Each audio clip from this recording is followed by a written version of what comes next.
Hello, welcome everyone. It is Silver Age here at The Adventure Begins. And we have a $1,000 tournament that we are going to be doing, and we are bringing here today with Blood on the Bayou at The Adventure Begins.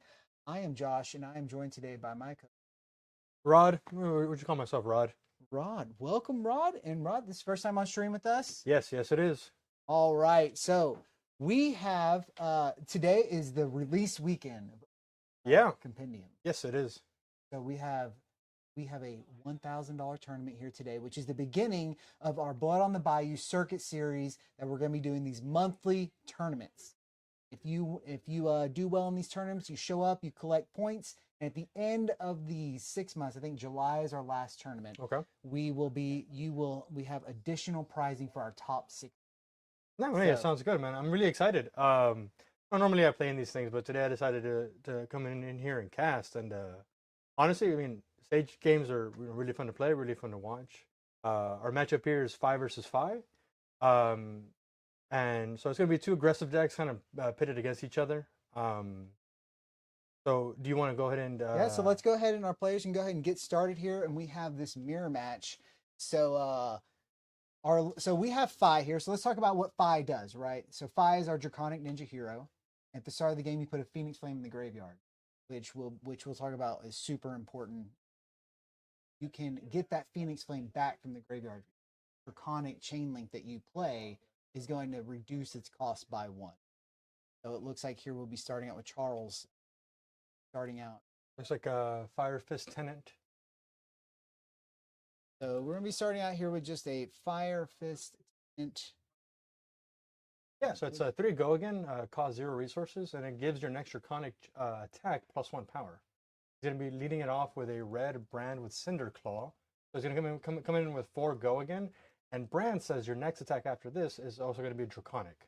Yeah, so just building up those Draconic Chain Links here, just 2 of them. And again, this is turn 0. Just trying to kind of filter the hand, maybe push a little bit of damage. Because Phi also is not a very good blocking deck.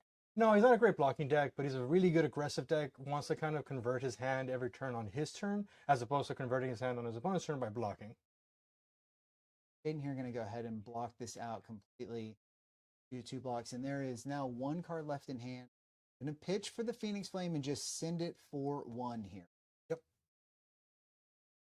Just pretty straightforward line. Oh, okay, Jaden's committing his helmet here, turn 0. That's interesting. He wants to save his life points. Stay healthy. So the arsenal here for Charles, passing over to Jaden. Jaden getting to have the quote unquote first real turn of the game. Charles will not up after this. I think it's a Rise from the Ashes. Yeah. Rise from the Ashes. Which allows Jaden to get a Phoenix Flame back from his graveyard to his hand, and his next Draconic range attack will get +3. Be a little pump here and get. I think that's Rising Resentment, yes. So Rising Resentment here. I want the Rising Resentment. Yeah, I don't remember which one that one is. All these Draconic attacks kind of. Yeah, all your contacts look really similar to me. But it's 1 for 7. Go again. We're gonna go ahead and commit the block here. Yeah. So it looks like our life total maybe a little flipped. We'll get that fixed here in the round. But the Blade Beckoner equipment is really good equipment here. It gets to block 2 whenever it's a weapon. Yes. But whenever it's not a weapon, it's only gonna block 1. Yeah. So it blocks 1 normally with Guardwell, and then if it's depending on weapon attack, it'll get +1 block. Yeah. Tiger.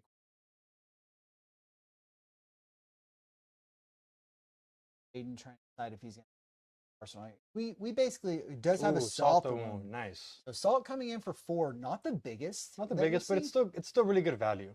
It is still good value. So Charles here actually down at 9. Our life totals are flopped here a little bit, but Charles dropping down to 9 and using a lot of his equipment here, which is telling me he wants to pop it in out of this Tiger equipment. Yeah.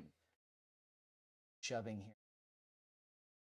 here. Again, this is an aggressive mirror. Yeah, super aggressive mirror. Charles definitely, I think, understands the nature of the game, keeping 5 cards to send back as much damage as possible to really kind of take the tempo back.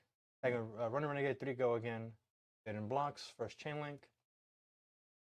Don't know what attack it is.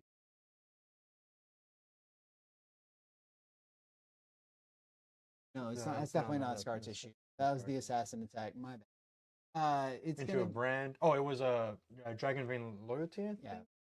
Into a Loyalty. brand with Cinder Claw, so 3 go again, making a fealty. Into a activating, he activated fine, getting back Phoenix Flame, attacking for 1 go again. Just trying to put out as much damage as possible. Yep. I don't think we're gonna. I was really interested to see. I think Jaden here kind of showing the texture of his hand by blocking on the first chain link. Yeah. Showing that he is not going to be able to send back the biggest threat here. Using that chain ender here to send another 5 across. Mm-hmm. As I do see a lava burst in Jaden's hand, so definitely 2 enders that Yeah. he has. So just using one of those to get And the it blocks block out 3, so early. it might be worth it. Since he only has 3 cards in hand, it might be worth it to just block with the Lava Burst here. He might not have a chance to convert it fully for the 5 damage, but if he does, it'll probably involve Phoenix Flame or the Crouching Tiger. Jaden going to back on. Kind of a going to start out with the Yep. A staple in these ninja decks. yeah, just a head jab, just a draconic head Yeah, jab. Just very go good. again. Just easy 0 for 3. I think Charles is going to sit back and say, "Make me care." I do see a snatch in hand. I think I see a couple of draconic enders here, and he does have the fealty token to make the snatch draconic if need be. But I don't think he has a way to give it go again, so it doesn't. Yeah, that would be so useful. not super relevant, but yeah, like you said, it could be a chain under if he finds a way to convert his arsenal. Snatch being really good if you don't really have an arsenal slot, so you can kind of end it at the very end of the combat chain. You draw that card, and then you just set it in your arsenal. You try and go into your next turn with 5 cards. Charles may. I think this is one of our new cards here. I think that one is from Hunt. I think it's one of the like for the Drakai cards. Yeah, there Yeah. you go. Yeah. So Those tend to block 3 because they don't usually have onboard go. there's still a really good hand here from Jaden. Oh, Able yeah. to send in the sword, Mhm. get the Phoenix Flame, Yep. and get the chain links required to get Rupture online. Yep. So still gets the Lava Burst here coming in 4/5. Yep. No, yeah, great conversion here. Jaden really asking his opponent to basically, really respect this.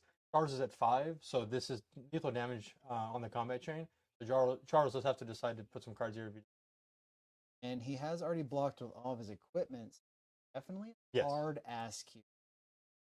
First, of Yeah, course. looks like he's blocking. Yep, it looks like he blocked with a snatch and potentially a rising resentment. So Charles has 2 cards in hand. Let's see what he can do here. Okay, he's activating the Bouncing Paws, as well as plus. I know they give it the one plus. to the Tiger. I think it's +2 potentially. +1. Gonna go ahead and gonna use the fealty on Okay, it. So alright, making making your it draconic chain link.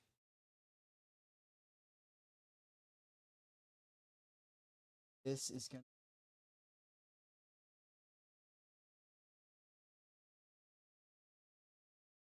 Oh, this is the new draconic attack from Compendium of Ray. Yes, that's why some of these, all of our red fire attack. So Jaden, gonna go ahead and put the equipment here. Use the chest to send a Phoenix Flame.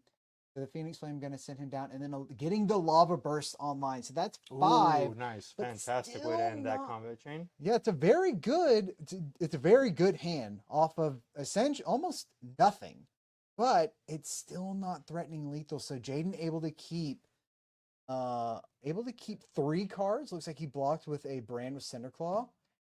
So getting down here to the nitty gritty, again, the life totals are flipped. So we have Jaden here at 3, sending it in against Charles at 4. Yep, so this is brand with Cinderclaw. Starting with 3 the go brand. again.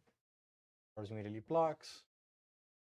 And it has a drag red hot in hand. Ooh, Also the nice. Okay, red hot in sending hand. Searing Ember Blade has 1 resource floating. 3 go again. Ember Blade being a really efficient weapon. As long as it's chain link, Draconic chain link 2 or higher, it'll get go again. So 2 for 3 go again is really strong, really efficient. Helps you convert your hands. Another brand. Have another brand coming asking for a card, and then it's going to be a Phoenix Flame to rip at least 1 more card here. Yeah, because again, guys, Charles is at 1 and Jaden is at. Go ahead and activate 5. Get that Phoenix Phoenix Flame, and this is threateningly red hot. Going to be kind of a. He's going to be using his pouncing paws here. Yep, perfect. Here comes additional Yep. 2 more. Charles Asking lining up the block. Yep, there it is. Grips the entire hand. So full tempo for Jaden Yep. here. Hopefully not going to pick up one of those multiple blue hands where it's a little bit more difficult, or a couple of chain ender hands here. Yeah, I could see a quad blue hand being really hard to convert. But at the end of the day, you should be able to at least always swing your Ember Blade, which will always ask for a card.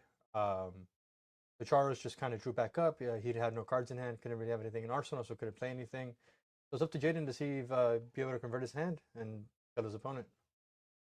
This one going to be the Rising. This is the Yes, this one is. That one is. Oh, this one is right here. Display loyalty. Display loyalty. Then it's going to end it there with the the one that has unstoppable damage. Yes. I can't remember what it is. I think it's Art of the Dragon Fire. Art of the Dragon Fire. I believe it is. And if it's if you can make it draconic somehow, it's a 1 for 5. Doesn't have go again, but it will deal 2 damage to any target if it is draconic. Yeah. So there we go. That is our basically our aggro mirror here. Two of the top tier kind of like aggro decks going at it, trying to see who can beat one down the fastest. No, yeah. And congratulations there. That round 1 will go to Jaden. Well fought by both of us. And we're going to go ahead and take a break. And we'll get back for round 2 here soon. Awesome. Thank you.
All right, and we are back for round number 2 here.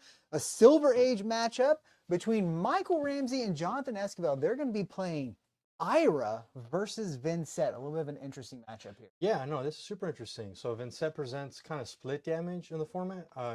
She's a Runeblade hero, so she gets to present attacks with physical damage and also make rune chants to deal arcane damage. Michael's on Ira, kind of like the hallmark hero of the game that kind of taught everyone how to play Flesh and Blood. Um, her ability is really strong. Her second attack every turn just gets +1 power. So she can kind of present more breakpoints than other heroes by utilizing her hero ability. Vincent wants to banish a card every turn in order to generate a rune chant. It is not a May, so the player piloting Vincent does have to banish a card at the start of the turn. And she kind of wants to present like bigger attacks, go a little bit taller than Ira. Ira's a ninja, so she wants to go wide. Yeah, so I think this will be a pretty interesting matchup. Let's see if Michael brought in AB. I think that's my biggest question so far before the game even starts. Yeah, so I think we'll go ahead and let our players get started here, and we'll see. It looks. Try putting. Yeah, it looks like our card spotter here is not working quite well, and that's all right. We will go ahead and work with what we've got here, and we will see. Going first, Johnny here flipping over and has the Ebonfold and has the Blossom of Spring, Blade Beckoner, and these hands basically make a rune I think it's chant. Runehold Release. Yeah. I think that's the one. And the Garland of Spring is another, another Blossom. Yeah. Okay, so Johnny here is going first. He's banishing, I think, one of the Phantom attacks. Yeah, so this is should be Phantom Banshee. So it looks like just going. Oh, this is a really good opening here. Oh wow. Okay. Yeah. So getting to go first, getting the card banished, Mhm. getting a rune chant started, right? So Yep. getting that rolling, and then also Setting up a that's a Runeblood incantation. setting the Runeblood incantation. So each turn, Runeblood incantation is going to take down and make another rune chant. Yep. And Vincent's also going to be making rune chants on top of that Yep. to be able to get the Phantom Banshee out, which is a 3 cost. Going to be able to come out next turn. Yeah, and then we're here on Michael's turn now. He's opened with Kadachi for 1, a very classic ninja opening. Into Kadachi for 2. Johnny committed the Bloodied Oval already on the first chain link. So now we're going here for 2 go again. Has 1 resource floating. So just getting the +1 on the Kadachi from Ira, Mhm. and go ahead getting, and because of the blood debt that Johnny took, that turned on the bloodied oval. So go ahead and like getting that block out there, using that 1 block. So it's interesting that he's not waiting to wait for like points here. Just go ahead and shoving it. Yeah, or any on hits, right? Yeah. So on Michael's side, the interesting part I think here on this equipment is the face of mini, mask of mini, which is going to allow him to give a card a specific name. This is what we've seen. Yeah, so Irish trying to set up this cool combo with you sacrifice your pouncing paws, making a crouching tiger. You present a crouching tiger. The mask of many faces will let it turn into a name. You typically name Crazy Brew. Once you do that, you get to play Life of the Party. Life of the Party says you may discard or destroy a Crazy Brew instead of paying the resource cost of the attack. It will get all 3 of the modes as opposed to picking one randomly. So it'll be a 0 cost, 6 go again with on hit gain 2 life. Kind of like an 8-point swing for 0 resources is really strong. Really strong. Moving over to Johnny's side, it looks like he is deciding what he's going to start out. Mhm. And this is kind of gets interesting where does Vincent want to stack up a bunch of, but 3 rune chants, so able to get that out, are able going to be able to get out either one of these rune gate cards, and one of the powerful setting up a one. Malefic incantation. It's really strong. Yeah, so lots of good auras here. Yeah. The deck being very kind to Johnny, setting up a lot of. Oh wow. This is the. I think this one is the choose a card with Blood Debt and banish one and give it +3. This creates the rune chant, so it definitely is the pump, and then creates the rune chant. So definitely will going to come in here with 4 rune chants, if I'm not mistaken, and another 8 on top of it. Yep, and then making 1 return in the back off of the Malefic incantation. And this is and this is so the Malefic's going to trigger here. This is also a really big tempo play for seeing exactly what she wants to see here, because definitely will anyone that hero that takes damage, whenever the combat chain closes, is going to create another rune chain on the back. So that means that Johnny's gonna walk into the next turn with 3 rune chains.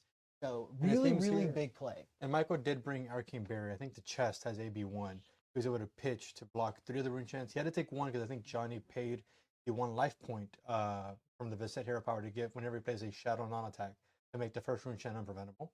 But also a big find here early in the game with the arcane polarity, taking 1 arcane and then able to heal up 4. But Johnny still has the rune chant the next turn. Michael gonna pass over. Empty hand. Yeah. So Michael kind of giving up tempo here to really gain all that life. I don't know if fatigue is really an option for Ira here, just because she does bring in a decent amount of 2 blocks. But I think Michael, I guess, couldn't convert his hand there and sought better to just keep his life points high, go ahead and use the Arcane Polarity when he knew he had a chance to use it, keep his armor fresh, and see if Johnny can convert the next hand. You're going to continue banishing that card. This is a rune gate. Here. Oh, okay. So I saw he drew up a D-React. Yeah. And I thought that it was kind of dead. But it looks like he's going to use it as a resource here to get this Vanson ban out. Going to another 3 and 10. Yeah. Maybe 4 rune chance. Really a little bit difficult Yeah, there to hard to read. tell from Johnny's dice, but it looks like he had 3 to 4 rune chants, and physical on the front. Like I said, Vincent really like Vincent's kind of hero really wants to go tall with the attacks, and they kind of spread the damage by presenting anywhere from 3 to 4 rune chants. A little difficult here to cover up everything that's happening. Yeah. But there is no actual on, just vanilla. Yeah. Michael looks like he's And going he's to be blocking blocking 7. Yeah. and 3, 13. gaining 1 from the Sirens of Safe Harbor once it goes to the graveyard. Good solid like blocking there. Still sitting one blood debt here. Yeah. Stone. Looks like he's gonna pick up a Mauverian Skies, and so I think Johnny is wanting to keep 1 card in so that he's not just stuck if he doesn't pick up a rune. Yeah, and it seems to me like Michael is having kind of really taking off these last 2 turns, and then this turn setting up an arsenal. Is really choosing to kind of play a little more defensive, wait for like a really explosive hand, keep his left total high. Johnny had a really explosive start by setting up back-to-back auras that kind of made rune chants, which really smoothed out the Vincent curve. Michael realizing that maybe it isn't great to just trade hands with the Vincent at the moment, just because Vincent's probably operating above normal value numbers. Johnny's gonna think here exactly a strength. Like you said, Michael taking a very defensive, really. A lot of these auras that Johnny found early are going to time. Yeah. So we're going to stop having this like train roll along here. But we got 3 rune chains here, so we can get the Deathly Whale out. Yep. And hopefully get another with at least 1 damage coming through. But we're going to have Mauverian Mauve Skies. Skies. Nice. The Mauve Skies, really big classic card coming out for Rune Blade. Can I give it is it +1 as well? So no, it'll give the next Rune Blade attack action go again. That's right. And on hit, I think this is a red one. It'll get on hit, make 3 rune chants. Michael really shouldn't let this hit. If Johnny gets to connect with this attack, I think it's coming in. This is the red one, so I think it's coming in for 6. If this gets to connect, he'll make 3 rune chants in the back. I'm sorry, off of the one he already made from Malefic Incantation, and probably be able to send the next Rune Gate attack. But yeah, Michael really respecting this. So he's still still for 4 go again. Johnny opting. Well, right now he only has 1 rune, so he can't pay for this. Oh, I thought there was 2. My bad. Yeah. So just sitting in the flail, getting the second rune chant. So there is going to be 2 rune chants. Again, 3. I think there may be 1 card Johnny's deck that costs 4, and that's one of the new Runegate cards. Probably, and it's a blue, so probably not looking to actually resolve. But LC. Did Michael just pass back? I think he did. So Michael blocked the rune chance, blocked the attack, kind of just passed back. I'm really enjoying Michael's posture here. I think he really understands that at some point the Vincent might either trip up, draw a Rublin hand, with either all attacks or all non-attacks, waiting to really biding his time, setting up the tempo. And honestly, based on the life totals, Michael's actually ahead after having just basically blocked for the last 3 turns, conserving his armor. Really strong posture, I think here. So it's really up to Johnny to decide kind of like how is he going to set up to try and overcome the barrier that Michael's presenting. This, with the putrid strings being probably one of +5 pumps, but also has blood fade from banish. So banish that here. Hopefully just trying to go way, way above defenses. Have 3 rune chance. Yeah. Michael, a very disciplined, good player, and Yes. has been for a very long time. Playing the game a while and very disciplined. Knowing his game plan. Yeah. Johnny a long player and understands the kind of where he's at in the game is. Oh yeah, for sure. Having played with Johnny a couple of times, he can kind of like seeing him kind of be in the tank here for a while really shows me that he understands that Michael's taking more of a defensive posture at the moment. So it's really up to Johnny to decide, okay, how do I overcome these defenses, right? How do I present more than average numbers or weird numbers, weird on hits, so that to really trip up Michael's defenses and try and get across the finish line. This is going to be 4 rune chance and another 10 coming through. And we've seen one arcane polarity, so we know that another probably floating around the deck just prop up, which is with 3 life that might another 4 life that 3 life total that he'll get back. So Johnny with a big hill to climb here in definitely the mid game here. Yeah. Again, Michael blocking out roll and letting down, but Johnny did clear out the blood. Yeah, Johnny cleared out the blood debt, which is good for him. But again, we're presented with the same question here. Johnny's had to answer for the last 4 turns, really, of, okay, how do I kill my opponent, right? And I know it sounds kind of silly to say, but Michael really here just taking on the role of like, well, I'm gonna just block and see if you stumble, and as soon as you stumble, I'm gonna convert 4 to 5 cards on my turn on offense, and really really damage you and punish you for not having been able to use all your cards on your turn. Effectively, seeing if Michael's trying to see if he can get Johnny to IP himself. One reduce. Does he have outlets? See what the banish is. Notably, we still do have the ebb and fold so that we can have bigger turns across at some point, as well as bailout of no rune card out here, but the putrid does have blood debt. Okay. The pump does. So maybe looking to possibly just pay for a rune gate card by pitching. You see a pummel. Pretty spicy. Oh, for Johnny? Yeah, Oh Johnny. wow, I didn't catch that. Okay. Yeah. Johnny's kind of known for this like cheeky pummel. And no, I like it. Passes. Wow. So again, I think this is really smart. So Johnny kind of understands that it's okay for him to kind of lose tempo. Maybe means he can maybe set up a stronger turn in the future. And like we were saying, Michael kind of understanding. Okay, finally, he's Johnny has taken the foot off the gas. It's my turn to start attacking him. Is a little bit of an awkward hand that use the reduce. Looks like a looking for a scrap going to be. Have these beautiful tokens supplied to us from Opus Arts that might previous Blood On The Bayou event they top aided. Looking for scrap coming in for 5. Yeah, so we went Kadachi for 1, Kadachi for 2, into looking for a scrap for 5 go again. Typically a really classic Ira line of 2-card 8. Michael here choosing to overpitch. Maybe just keeping some power in the deck.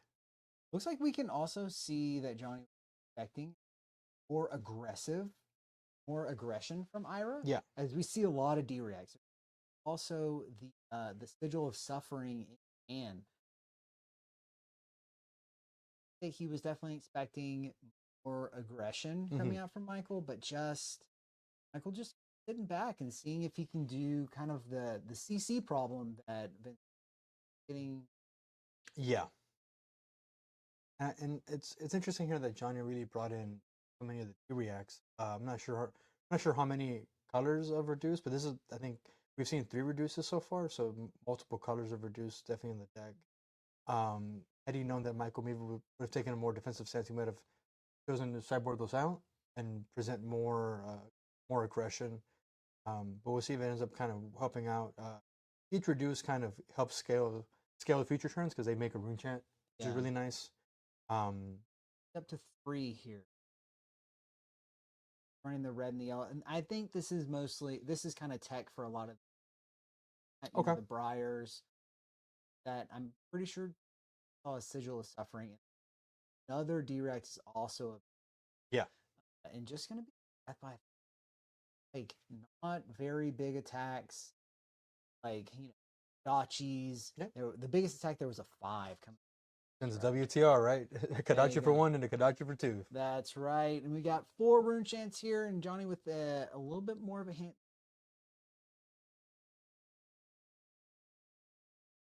I think that he's just going to pass. Oh, wow. Okay. Set up a really big turn here using Ebb and Flow, maybe trying to get the pummel going. Yep. And we see here that Michael kind of getting stopped up here with the Arcane Polarity in hand, but it's probably going to be just fine. I'm not sure if he has a red yet. That's that Whelming Gust. Ooh. Probably going to be Whelming Gustway.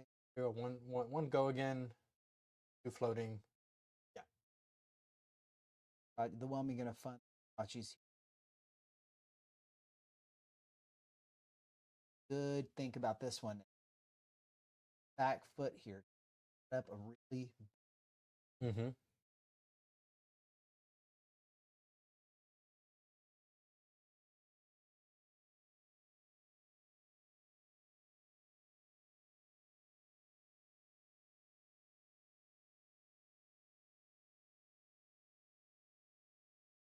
Sure, Johnny's. I got the card set off to the side. The posture here is like, yeah, do your thing. Yeah, I've got classic, 2 blood dead. I got to clear here. The classic, well, no blocks. Yeah, and he does have Aid Beckoner to block with. But they see those come into play here with the Kadachi coming across for 2 next. 2 go again. Yep, cashing in the Blade Becker, like you said. The value off of them while we can.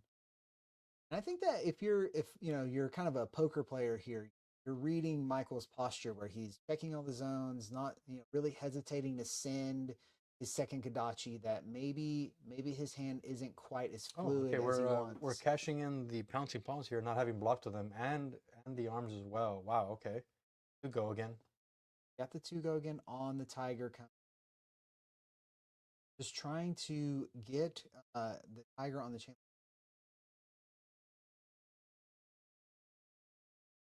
Yeah. So interesting that Michael thinks it's okay to use it here as opposed to trying to get the block value from those equipment first. Just trying to convert the pounce. Okay. Fair enough. It's a blue one, so 2 go opposed to the red one that comes in. Just again, I mean, Johnny kind of getting not necessarily punished here. Here's the sigil of suffering. Not getting punished for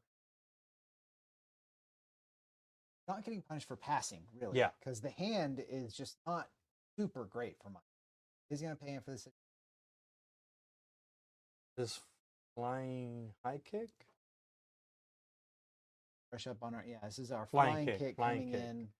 If it's chain link 3 or higher. Comes in. Just trying to convert all the hand. Yeah, and based on how Johnny's posturing, it seems like he was not expecting a 7-powered chain ender. Really strong. He would have probably preferred to save the sigil for this. Definitely kind of punished here for that block there, but No, got to try and preserve a little bit of life because Mhm. he's got to clear out. He has to clear out this blood. Sitting at 3, 2 blood dead is going to down to 1. Takes no blocking equipment left. Yeah.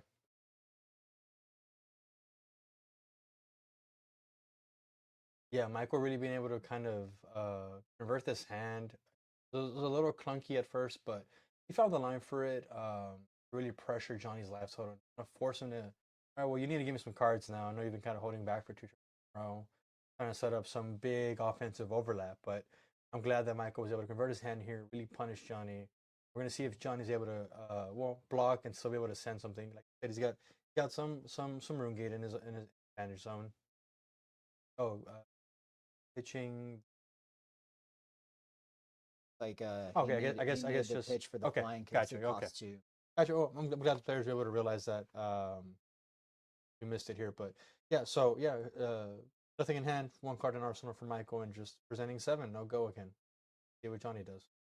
Yeah, and it's kind of a testament to the discipline here, knowing that put the crouching tiger down, try and Ooh, clear out your hand, force Johnny to a really awkward spot of having to block, put lethal on the, yeah, make him respected, and knowing that Putrid String lost 3. It's yeah. not easy to get out of Arsenal. It's not easy to get out of there, and Johnny has to keep 2 cards. So Oh, he had a gonna block with a banish pummel and banishing another pummel. gonna banish the pummel, so gets the rune chant, but may have to go ahead and pop the gloves here. Get the ebb and fold, not like it's gonna be able to be used here. Yeah, that's one of the new cards from Indium that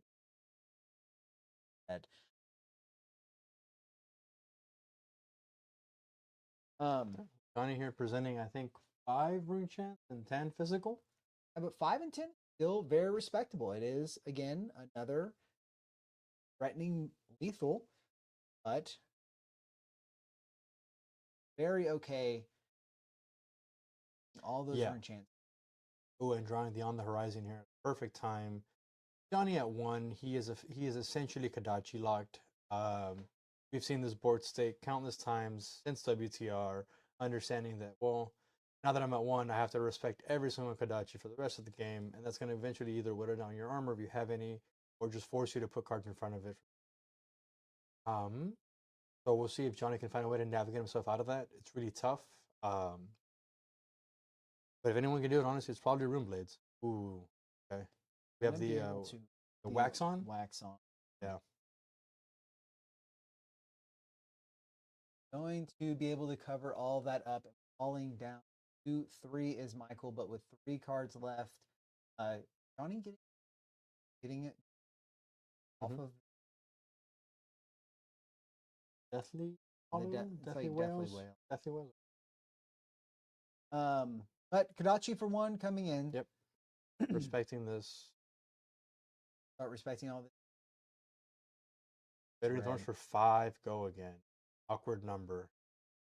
Giving your red D reacts won't be able to cover this up.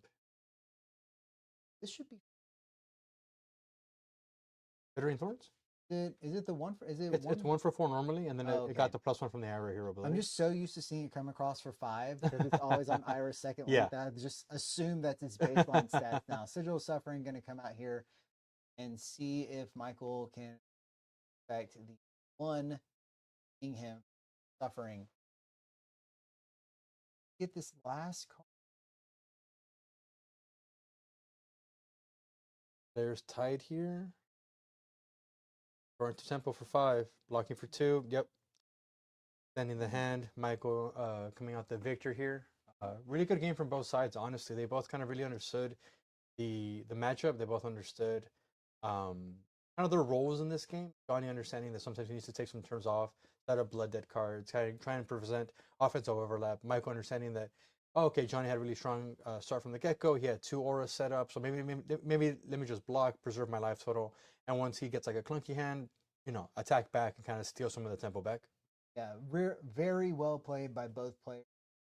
That will do it for round 2 for our Blood on the Bayou Sage event here at the Adventure Begins, and we will be going on break round 3. Thank you very much for joining us. Thank you.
right. I think that we're back. We are back here. We got round number 3 coming up, and we have Briar versus Bravo. Flattering Showman. This will be a fun match. This one should be pretty explosive. We have our Briar, which is, as we've seen from a couple of callings now, like the top hero. Yes. Right now. But Bravo not too far behind. So we'll go ahead and look here at our heroes that we have. We have Bravo, Flattering Showman. Looks. All right, Rod, I'm gonna have you take over this real quick. I'm gonna see if I can get this this card overlay fixed. Sounds good. Yeah, so we've got John here on Bravo, Flattering Showman versus Robert Ramsey over here on the right on Briar. So this kind of feels to me like a really classic Flesh and Blood matchup. We've got the Guardian, Bravo's been around since Welcome to Wraith, super classic hero, a rather defensive deck, but can also present really powerful on hits, very mid rangey. And then we've got Briar, almost a very I don't want to say typical mid range deck, but she is usually leans very aggressively, but can block very well with her embodiment of Earth that she generates whenever one of her attack actions hits. Like the players are getting ready to set up, building equipment. Robert here is on Starfall, which is which denotes a few more lightning cards probably in his deck. Some Briars would choose to play Reaping Blade. And over here, Bravo, we've got him on Titan's Fist and Steelblade Buckler. Very, very common setup, very classic. John presenting No Room Boots here. Okay, sounds good. Yeah, so we'll see here if John is going to be on more of this kind of like block pile, or if he's going to be trying to do or be aggressive. I'm not really sure. So we'll see what he leans into here. I think that, I mean, Briar is fatigable. Yes. It is a deck that you can fatigue. They can go. We're gonna get our players started here, but it is a deck that you can fatigue, and Guardians being very good at that. Yes. So we'll see how this goes here. But again, both of these players, very good players, and we see here that Robert's starting up. All right, Robert's starting up here with a D-React in hand. Starting up with the Sigil of Suffering. Looks in like hand. John is going first, turn 0, and setting up a Thunderquake, a blue Thunderquake in his arsenal. They're going to heave that in and get his 3 Seismic Surge tokens going. So Thunderquake, one of those one of the OG cards. Yeah, from Everfest. Yeah, one of my favorite cards. Blue card Guardian, blocks 3, attacks for 8. Very good rate. Does cost 6, but with the heat providing you with 3 Seismic Surges, it turns it into a pseudo 2-card 8. Start here. This is just going 7. Yep. No other go again. A little bit of an awkward start. And John here kind of faced with this decision with these 3, with heaving in the Thunderquake. It feels like you're a little priced in. Yeah, for sure. You don't really want to leave that in your arsenal to kind of clog it if you do. So you really are incentivized to just send it. And with that means he's going to block with one of those really powerful Guardian cards that's a relatively new one, the Boulder Drop. Mm-hmm. So that is, you see it here doing on blocking. Going to need at least a blue to clear out this Thunderquake and then hopefully set something good in our. John, go ahead and read his hero ability. John's going to make sure that he can't flip this over and give it Dominate. It does have to have Crush. Just going to send the Vanilla 8 from the Thunderquake. So a really good value turn for John. He blocks 6, sending 8, kind of getting 14 value from his cards and setting up an arsenal. They're really strong. Robert did make the Embodiment of Earth, which will let him kind of block more non-attacks, and I think he set the Sigil of Suffering in his arsenal. He might not use it this turn if he wants to kind of save it for whenever John kind of sets up like a big dominate. Yeah, because this is just vanilla damage, right? Yep. It is 8, but it is vanilla damage. So we'll go ahead and get the dice out here. everyone knows what's going on. Like Robert just saying, it's going to go ahead Okay. and use Yeah, the we're using the sigil sigil of suffering. And I'm asking John if he wants to give up an arsenal in order to save a life point. That one slide on through, in protecting for a little bit of damage down here. Set up that arsenal on open. Embodiment going to go away for our Briar player. Starting to, I mean, actually taking that damage is pretty smart, right? Because it turns on your Scar for Scar. Yeah. Yeah. So gonna go ahead and get the Scar for Scar online, sending the 0 for 4 go again. This is just this is generic, like strong generic attacks is what's in his hand. Correct. So gonna send the Scar for Scar, 0 for 4 go again. Gonna see a Ravenous Rabble come in, most likely for another 0 for 4 go again and for a snatch, and may even close the combat chain with a, I think it's Flourish attack action. Or it might just end up maybe getting arsenal or pitched for Starfall. Yeah, but I mean, well, we haven't played a lightning card, so Starfall not okay, quite right, online. So gonna flip over the burn up shock. shock.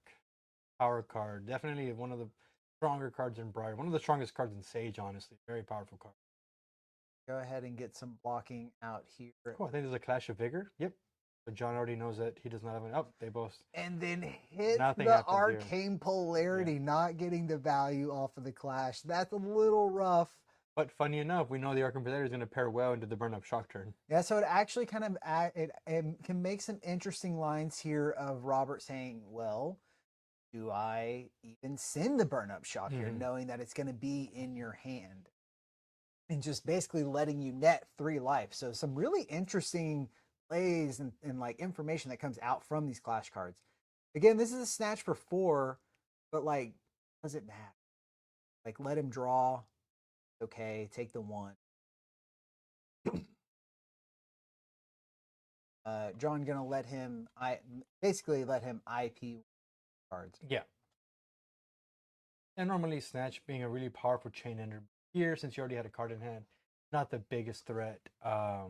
Unless it was something like a lightning press that he could have converted there to draw the card and then set up a free arsenal, sort of. But John kind of hedging his bets and understanding, or at least believing, like, hey, I don't think that's a card that you can actually play here, so I'm gonna let you draw here because I doubt you can actually do anything really relevant with it. So we'll see our first activation here of Bravo Flattering Showman, which is going to give +2 and Dominate if it is a Crush card in hand. So 9 Dominate coming in here on this Crush effect. I'm not very good with my Guardian cards. I think this is something that has to do with Grandeur. Probably one of those mastery. I think this is the one. I think this one destroys aura tokens. Doesn't let you build them. Oh, Renounced Grandeur? Yeah, Renounced Very Grandeur. good. Yep. Hey, look at that, Rod. You're doing great here. Yeah, so normally it's a 3 for 7. Gets +1 on the Divine Hero controls an aura token, which Rob does. He has the embodiment of Earth. And then with the Bravo Hero ability, give it another +2. It's going in for 10. Crush Dominate.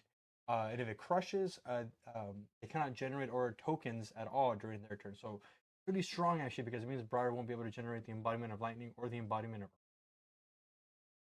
Have box here going to cover up an Arcane Polarity coming up, which is a non-blocking card. And we know, but Robert did block down. Yeah. Robert went ahead and cashed in most of his armor. So now I get crushed here. So I'll be able to. And I get kind of hamstrung. It seems like Robert's probably banking on being able to generate the embodiment of lightning. Give him an attack go again. We're gonna turn off probably with burn up shock here. Burn up shock. One of the split cards that we have that is going to on hit for another 4 arcane damage behind it. And there's 2 non-attack actions. Symbolism comes in behind this and creating the embodiment of lightning. Yep. Arcanic Shockwave. Shockwave. So I think Shockwave followed up behind it. He's fusing it with Second Strike. Second Strike also going to be online, as John did take 1 from the burn up shock. So this is going to be a pretty big turn. John took 1 from. So this should be 7 go again, with 1 more arcane damage on the back from the lightning fusion. taking 1 from the fused Arcanic Shockwave, going down to 11. John is going to respect these 0 for 4s that are coming in. Or I guess 7 because Yes, because of the forgot about the nimblism. nimblism. Yep. So kind of showcasing here that Robert really did need the embodiment of lightning, which is why he respected the renounced grandeur from the turn previous. Here, Flash of Might. Oh, and Robert's honestly being a really good sportsman here, kind of pointing out that if he only blocks 6 here, takes the 1, he will be dealt 4 king damage from the burn-up shock. Go ahead and for some armor here.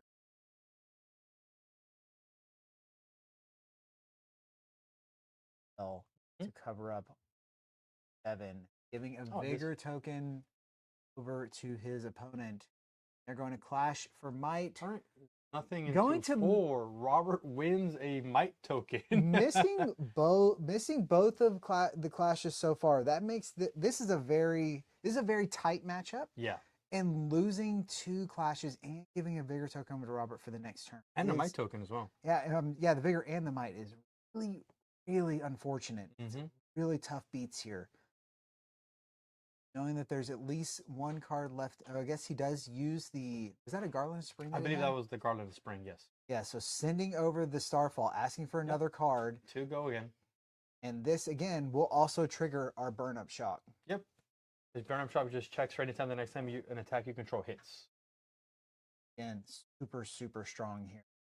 Putting John here in really tough blocking has to do. Yeah. But this is why we have Steel Blade Buckler. And then we got the Buckler, putting it out there, blocking the 2, and our second strike coming in for another. This technically does have go again, but seeing as Robert is out of cards, not super relevant. And John here kind of priced to use all of his armor to really block up the value from Burn-Up Shock. And then gaining 4 because he hasn't done arcane damage. So honestly, John had a pretty good turn here, even though it did take up all of his armor, or most of it. He still has 1 armor on the temper for the Buckler. But unfortunate that he gave his opponent a might and a vigor token for his follow-up turn. Still, like you said, still good value, even if it is all on. To make these breakpoints a little more awkward, as Ravenous Rabble will probably become high, but not even going to start there. Start off with and Twine Lightning. Twine Lightning. Going to be fusing it with a sizzle. The sizzle. Will be a 5 go again here. Thanks, Guardian opponent. thanks, buddy, for giving me the extra might. Oh man, the Guardian equipment in this format's a little rough. There's a lot of giving your opponent extra resources. Yeah. So we're kind of priced into playing really strong temper equipment on the Guardian side, with the offset being that. Oh, again, losing another clash. But fortunately this time, Robert not winning the clash and not getting the gold token there. I don't know that Rob would really be using the gold token, as I don't know how many blues or even yellows he's running. Probably Flourish is the only yellow. Yeah, probably, yeah. So, still not getting... The Guardian would like to have that, though. Sizzler going to be being back action. Yeah, go ahead and giving the next elemental or lightning attack +3. That's going to be giving Starfall another 3 incoming. Or a 5 go again. Ooh, and being able to swing Starfall here for free off of the Vigor token is really powerful. Good tempo. Letting you keep both cards in hand so you can send one afterwards if you need to, and then maybe setting up an arsenal. Robert here really kind of utilizing both tokens that his opponent gave him for free. Really strong, and he knows it's a red because it's the other burn-up shock here. So another 4 go again. Everything kind of, coming up here for Rob. Briar Deck really... and ending it with a snatch. Oh, what a way to punish. They're really big. They're really good card to have there. Drawing the burn-up shock, able to place in an arsenal. Wow. Just really, good. This Briar Deck, pretty good. No, yeah, very good Briar Deck. Very good aggressive deck. And honestly, Rob just kind of drawing up really well. but also utilizing everything to its fullest advantage. John's still blocking exceptionally well as best he can, but two back-to-back turns of like weird breakpoints and having lost the clash to give your opponent a vigor so you can get a free swing from Starfall. John getting a little unlucky, but let's see if he can navigate himself out of this. He still has some life points to work with. This is the last burn up shock, so we're gonna see if maybe we can kind of have Rob stumble a little bit and see if John can come back. You're going to see starting off the non-attack action here. One of the non-attack actions here that contributed to creating this embodiment of lightning is new compendium card Sprout Strength. It's a really card is really interesting templating, right? Because Mhm. your next attack gains +1/+1/+1 as opposed to just straight +3. Yeah. Which I don't know of any implication that has right now. So, for example, in the same set, we got doubling season, Okay. and that one says while this is phase up, anytime that it would be given more power, it gains that much +1. The kind of doubling season kind of turns Sprout Strength into a +6. Oh, okay. I didn't Yeah. even realize that's pretty insane. So gonna go ahead and block out here in a lightning press. Oh, the Gonna push it lightning over the top. press. Oh no, John. So John with a non-blocking card in hand, gonna go ahead and cash in the Arcane Polarity, Just to gain 1. gaining 3, and then the lightning press going to push this over. Take a bunch. Take 7, of I believe here. damage. Yep. Wow, Robert really drawing just incredible hands here. Second strike again. No, this is this is not a second strike. Which one this one is, but I believe this is 0 for 4, and if it hits, and as long as you've played a lightning card before it, it'll deal 1 arcane damage. Second strike. Nope. Oh yeah. I forgot that one. I forget what this one was called, but I believe the on hit is it deals 1 arcane as long as you've played a lightning card before this turn. That's right. So rough beats here, but again, this Briar deck can be a little savage. He has 1 attack action. Yeah, he does have an in 20. Yeah. They're gonna show the Bramble Spark here. fusing it with a Flourish. This says the next attack action card you play this turn gets this attacks, deal 1 arcane damage to target hero. And if you've fused Bramble Spark, the next attack action card you play this turn gets +3.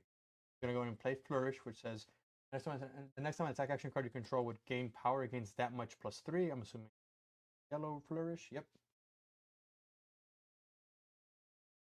Generating the embodiment of lightning and fine lightning fusing it. Wow. Okay. This is an interesting choice to show the fuse, seeing as how this would already have go again from the embodiment of lightning, but I guess putting all the damage face up, letting John know, well, this is gonna go ahead and be 10, but really it's 13. What can you do about it? Going to be representing here 9 damage dice here. And this is the yellow and twine lightning. I'm gonna go ahead and put out the block here for Passion Starfall. Another 2, having to pull out his last block on equipment. Last block there. Okay, so I see 1. what Rob did. So he went ahead and showed the lightning press, kind of get John to commit his entire hand, and then be able to kind of pivot and send the Starfall in. Strong play. Very strong. Good strong plays here from Robert, kind of making it making every decision that John had to make a bad one there. And this is Arcane Seeds, yes. Arcane Very Seeds. powerful card. Used to So be a strong in this Florian format. staple. We're gonna have 2 rune chants here to start out this turn and healing 1. Mm-hmm. Be good value off of the arcane and a nimblism. Gonna make our embodiment of lightning here. Attack will. Rob's thinking, and it crackles. I knew it was in the deck. See, I just knew. The Arcanic Crackle here, gonna be 3 arcane coming across total. Another 6 go again from the crackle on the bag. John here is a rough spot to be in with one life, kind of staring down Briar with full. I And believe Rob has a second Arcanic Crackle in his, so if John, I mean John here is priced to fully block this out, but the second Arcanic Crackle, even though it's just effectively a hedge of it's a 0 for 3, but it has that arcane damage in the back, kind of demanding 2 cards. So we'll see what happens here. we're going to be blocking out the 6 here. And like you said, this is going, well, let's see. And Yep. Arcanic Crackle is going to come across 1 arcane damage 3 physical. and 3 physical. And that's going to be fist all. bump right there. Great play there from Robert. John having a little bit of unfortunate draws, and the clash is just not going his way. Yeah, not lining up for him. So a little bit of tough beats there, but well played on both sides. This Briar deck is a very, very, very strong deck. And Bravo, not terrible either, but still, Briar showing this superior deck here this time. Yep. John, had he had a chance to see more crush cards, could maybe set up his arsenal and utilize his hero ability to kind of really punish the Roomblade hero here, but not really lining up for him. And like you've said, he's losing 3 clashes, kind of like really backbreaking. As a Guardian hero, you really want to try and win those to be able to utilize either a free Vigor or a free Might, kind of push some more breakpoints, get some free resources here to send some of the 8 power 4 cost Guardian attacks that we've all known. But yeah, and then things kind of really lining up for Robert here, kind of not getting any clunky hands, any Roomblade hands of either all attacks or all non-attacks. Kind of always had a mix of both, which is exactly what the deck wants to see. Yeah, so very well played, and that will do it for round 3 here. We will be back with round 4 in a little bit.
and welcome back. And before we get into round number 4, we have our metagame breakdown here available for everyone to see.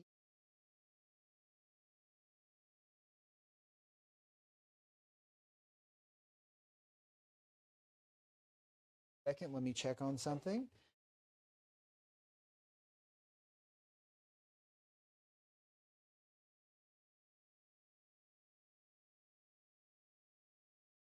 All right, so you're still seeing the metagame here.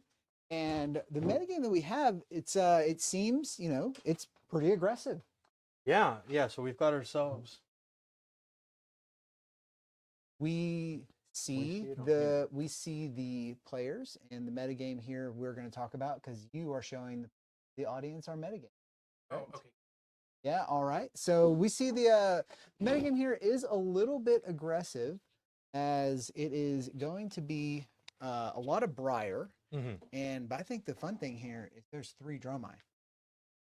Yeah. So we've got here 6 Briar, 5 Fi. Kind of really kind of showcasing that being aggressive in this meta. It's really strong, really powerful. Being the deck that asks your opponent the question as opposed to being the one that answers the question. Seems to denote that having a proactive game plan is more powerful than having a reactive game plan. And then followed by the aggro decks, we've got 6 defensive decks, 3 Bravos and 3 Dorinthia. These decks are generally leaning very defensively. They want to block and then convert maybe one card to swing either the hammer on the Bravo side or the Decimator Great Axe on the Dorinthia side. Following that, we've got 5 Illusionists. We've got 3 Dromai and 2 Enigma. So I really like Dromai. yeah, I want that deck to be really. I think that deck is maybe a couple bands away from the aggressive decks to being really powerful. Yeah, because there's a lot of just like kind of being able to ignore the dragons and just send face, and Dromai just kind of falling to that. Yep. But I have the Dromai decks that I've seen kind of like cooking up in purple disc. DM Armada has been really active in there, as well as a couple of other people, and they're just slanting very, very defensive.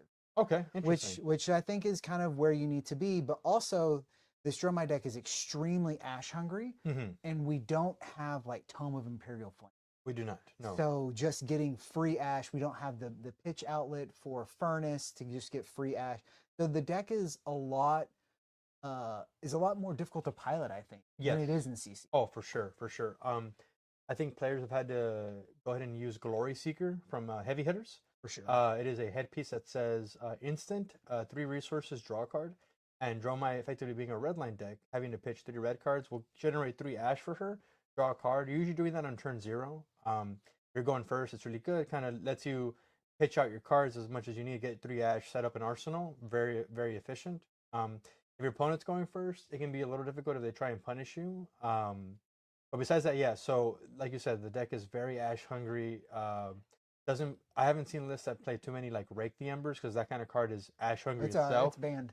Oh, it's banned. Oh, yeah. Excuse me. See, yeah. I don't know. I don't know how the ban. Yeah, that card's banned. Yeah, so we're playing. Makes sense to me. Yeah, so we're playing a lot of like the billowing mirage to create ash wings. So the ash wings that we're making are only. Okay. Yeah. But yeah, on top of that, I'm surprised not to see more KO Armed and Dangerous. Yeah, we've only got 2 here, followed by 2 Levias. We've got 4 Brutes up here in the upper echelons of the meta breakdown. We have 1 Reiner at the very bottom. But yeah, no, I thought we were gonna see at least maybe like 4 to 5 KOs, kind of like be up there with the Fies and the Briars. It was really a strong, aggressive deck. Can present really big numbers on his turn, anywhere from like 15 to 17 damage. Really kind of going over the more defensive slanted decks. And even on top of that, just even into the aggressive decks, you have the blocking with the Clash of Might. Yep. Or Clash of Agility, or even Test of Might too. Yep. Oh, so yeah. We're even running the block card for Test of Might, and so with that, able to get extra value off of all of your blocks, and then able to send back even like a disruptive show of strength, where these aggressive decks don't really have the cards to they're forced to block or get rid of. Oh yeah, for sure. And I'm glad you brought up the Test of Might because I had a friend of mine who actually won a game off of a Test of Might revealing an unexpected backhand, dealing the one kind of like free damage off It of that feels clash. so It's good. yes, when very it cathartic. happens. It feels so. I love KO Armored Hmm. Ninjas. Like it's one of the decks that I've done very well on, and so I've just like really liked it. Hmm. When you do well on a deck, you feel good about No, it. You're yeah, like, I for love sure. that. Yeah, no, for sure. And looking down here at the bottom of the metagame breakdown, we have a Arachne Solitary Confinement, a Benji, Kano, a Marlin. Super interesting. I have a bit of a soft spot for Marlin. I really enjoyed playing her in Sealed and Draft. I think she was a really interesting deck. So I would have liked to have seen what she looks like in Sage. And then we've got Prism and a Rhinar. But we got a pretty diverse metagame here with kind of aggro leading the pack as aggro tends to lead the way for emerging metagames. Yeah, I think that we see that across a lot of games, right? Hmm. Just like I want to be proactive. Yep. I'm going to ask the questions. You have to answer Yep. them, kind of Perfect. thing. Yep. Hmm. So we'll see here if we can go ahead and get down to our players and get this game started pretty shortly. We're going to be here in round number 4, and we will be, and we are going to be having a matchup of Dorinthia versus Ira. Be a pretty Dorinthia's Ira, or but I think too fatigued, right? Ira is almost fatigue proof with the Kodachis being presented here. This is one of my favorite matchups in Flesh and Blood. Again, very classic Flesh and Blood. Kind of a callback to Welcome to Wraith. Again, Ira teaching everyone, Ira being the original welcome deck to teach players how to play the game, and Dory being around since WTR.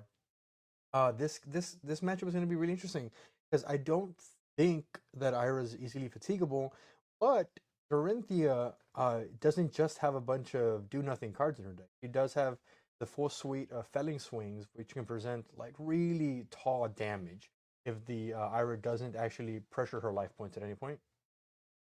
Yeah, so Dorinthia here, again, one of our original WTR heroes, and the text here just simply being that the first time a weapon attack hits the turn, you may attack an additional time with the weapon this turn. Mm-hmm. No go again. No so go you again. got to find the action point to Yep. swing it again. But even if it says once per turn, you get to swing. Yep, perfect. Yep, that's exactly that's exactly what the hero kind of wants to do, and she really wants to combo it with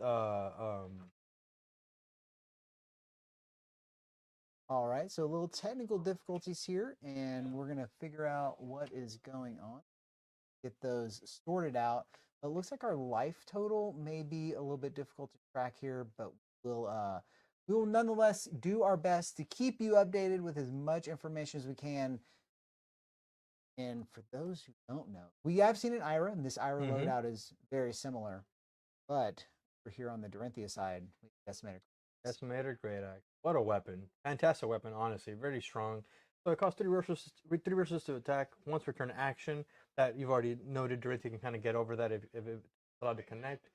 It doesn't have go again, so you need to find ways of giving it go again. But the first time that this card is defended by a non-equipment card each turn, you have the base defense of the defending card rounded up. So 3 becomes 2, and so forth. Like 4 becomes 2. So kind of really like punishing you for playing stuff like D-Reacts or even some of the 4 block cards. Yeah, a lot of those 4 blocks are really bad into Decimator Great Axe here. And we talked about here the trying to give the axe go again, and that's where our refraction bolters come in. Mm-hmm. So again, this is going if once an attack hits, pop these refraction bolters and swing your attack again, if you're able to fund it. So old school stuff coming out to play here in Sage. Old school, but still pretty good. Yeah, still very good, just presenting good Mm-hmm. values here. So we're going to see a lot of this where it's Decimator Great Axe for 4. Mm-hmm. Yep, and this is kind of Blake just kind of setting up the posture for the rest of the game. Like, hey, I'm going to swing with this axe, and you let me know how you'd like to respond to this. With that, I think we're also there. Also, these Dory decks are running a lot of the shunt. Yeah, Steel Blade Shunt. Steel Blade Shunt. So punishing you for attacking with your weapon. Yep. The Steel Blade Shunt here. It's a 1 resource defense reaction. The red starts at 6 block, and then it goes down from there. So 6, 5, 4. And it says when this is defending a weapon attack, it deals 1 damage to the attacking hero. It is true damage. There's no preventing this. This can just end the game on the spot. Again, going to be very inefficient to block any of these Kodachis, but getting low on health could be something that has to be respected. And here just by to note here, William is not at 1 life. This game just started. They're both at 20. We're just having some tough time keeping track of it on our end, but it's 20 to 20 right now, and William's taking his first turn, attacking for 1 with a Kodachi. I think that Blake here is going to do us a favor here and represent his life total here on this spin down. William, we will try and do our best to see his life pad as it, but he is at 20. It is 20 playing into 17. Yep, there you go. Blake goes ahead and go. Okay, going back, allowing him to block, gaining a life. So go up 20 all. Back up with, and this is gonna. I mean, this is gonna. Oh yeah, for sure. The what else? Ira, after the Kodachis are coming. Yeah, so William still has 3 cards in hand, kind of deciding what he wants to attack with next. I know we've seen them before, but these Kodachis are a quintessential ninja weapon here. They are some daggers that if you have a 0 cost in your pitch zone, then they get go again. So with the Ira here being able to pump up the second chain link. Ooh, nice. And then we're going to follow it up with a looking for a scrap. This is the promo card, the promo version of it. Really efficient attack if you've got some 1 power cards in your graveyard to be able to banish. Then now it's coming in for 1 for 5 gold. Able to banish those out and send in the 5 go again here. Oh, yeah. So this is the new equipment. Yep, Blake only uses Unity equipment here. This is really efficient equipment. It comes in, has temper, blocks for 1 normally. But Unity, so when this defends together with a card from your hand, it gets +1 until the end of the turn. Kind of turning it into a temper 3 as long as you're blocking from your hand. And this Darinthia deck already wants to do that, so they're just really efficient, really powerful equipment. My favorite part about this equipment, by the way, is how it all looks uniform on the table. It looks so sweet. The art's great. I'm a huge fan of this equipment. Follow that up with blocking a Scar for Scar being blocked by a Siren's a safe harbor. So again, just more life that Blake is trying to give to pad himself up to continue to win the value game here against the value queen in Ira. Yep. With the Decimator Great Axe, where blocking is just very, very difficult. Yep, no, I agree. But I'm gonna go ahead and contest you here. Maybe Dorinthia is the value queen here, right? Maybe with the Decimator Great Axe, it could definitely be. We will see. This is a 1 card 4 that doesn't leave your deck, but it's really a shadow 1 card 5 if you ever decide to block it. It's true. And it is extremely difficult to block, taking all of your like you mentioned before, taking your 3 costs down to 2 and your 4. You as well. So William going to be falling down here to 16. No blocks on that axe. We have Blake drawing up, and it will be William with 16 playing in sending the Kodachi for. Yeah, I really want to note here that Blake drew some really efficient cards in his turn that helped him block and kind of shore up some weird numbers, because Sirens of Safe Harbor and Findo's Fighting Spirit let you gain life, and gaining life here in small incremental value is really strong against a Kodachi deck. It kind of shadow blocks the damage you would take from the Kodachi over the course of the game. So that kind of stuff is like really strong, and Blake here really managing to block efficiently, understand the nature of the game for him. And so it really is up to William to decide how he's going to set up offensive overlap to kind of push over all these defenses that Blake is sending. Fighting Spirit. 2 block on 2 damage. But he's not going to gain the health. He won't gain the life, but 2 on 2 is still really good. And I think this is Bleed Out. These from Outsiders.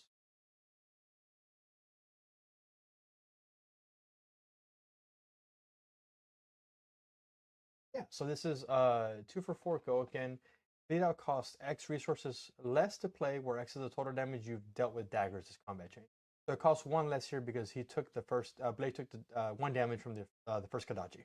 Here's a dagger. That is a spicy tech. Yeah, no, it's really cool. It's a super sweet art. I love the art. The art's really graphic. I love it when Flesh of Blood kind of doesn't apologize for its like really graphic art. It's one of the things that really drew me to the game was how beautiful and how great the art is.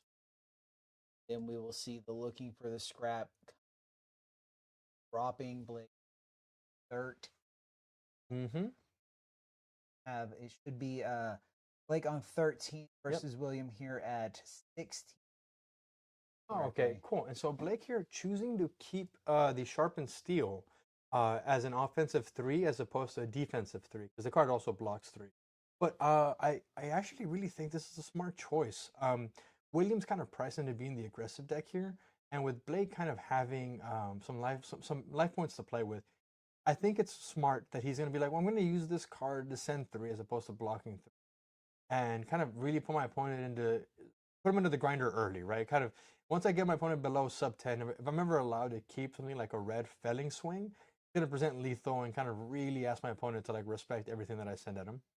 Like we may have life totals fixed here. Thank you very much for working on our Venture Begins crew here. Yeah, this +3 it is representing more than just +3, right? Because the Decimator Great Axe makes blocking so awkward and difficult. Mm-hmm. I don't really know. I don't know the math offhand. Maybe you could even count it as a 0 for 4, really, with Decimator. Yeah. The Decimator Great Axe definitely changes the math for the decks that are playing against it. And for the people playing with it, you're just sending 7. It's always gonna be 7 on your side, but your opponent's gonna be really priced and asking, well, like if I block, is it more than 7? Is it worth it? Can I convert my whole hand? If not, then what am I doing here? I think William has pitched a. He pitched a snatch. Is that here. a red snatch? I'm pretty sure red snatch. So kind of maybe a little awkward of a for William, as he is as red snatch. It's not what you're really looking for. You're looking for the zero cost blues here. But we'll see what is going to be on follow up after this. Looks like William's doing some quick math here. It could be that the blue card in his hand maybe cost 1 or more, and so therefore it would not have given. Oh no! It seems we've got two snatches in the pitch zone. So then going to be a super efficient block here. Sirens of Safe Harbor blocking 2 on 2. Once it goes to the graveyard, it'll go ahead and gain him a life. Oh, and we're gonna end the combat chain with a Sirens of Safe Harbor. A little bit of an awkward draw up there. I think this was a blue pouncing. Filter out, maybe, or maybe setting up a pitch deck for late game. It may be that. It may be that William thinks that we are going. William is expecting to go to second cycle here, so they'll see a lot of these Decimator Great Axe builds do want to do that sometimes. Yeah, they can also just selling. Okay, Blake here casting or playing out the Sift. I think this is the blue one. Choosing not to bottom any cards and just getting out of his arsenal. Kind of what he's doing.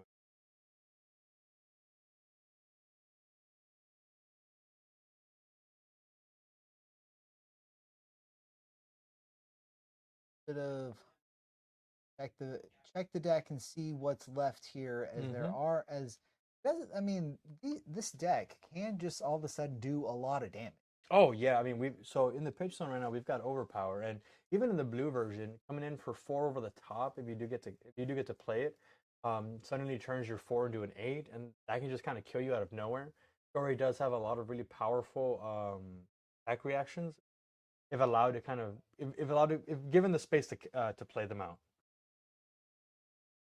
Grind your opponent down in spots where they have to block turning. Power is definitely.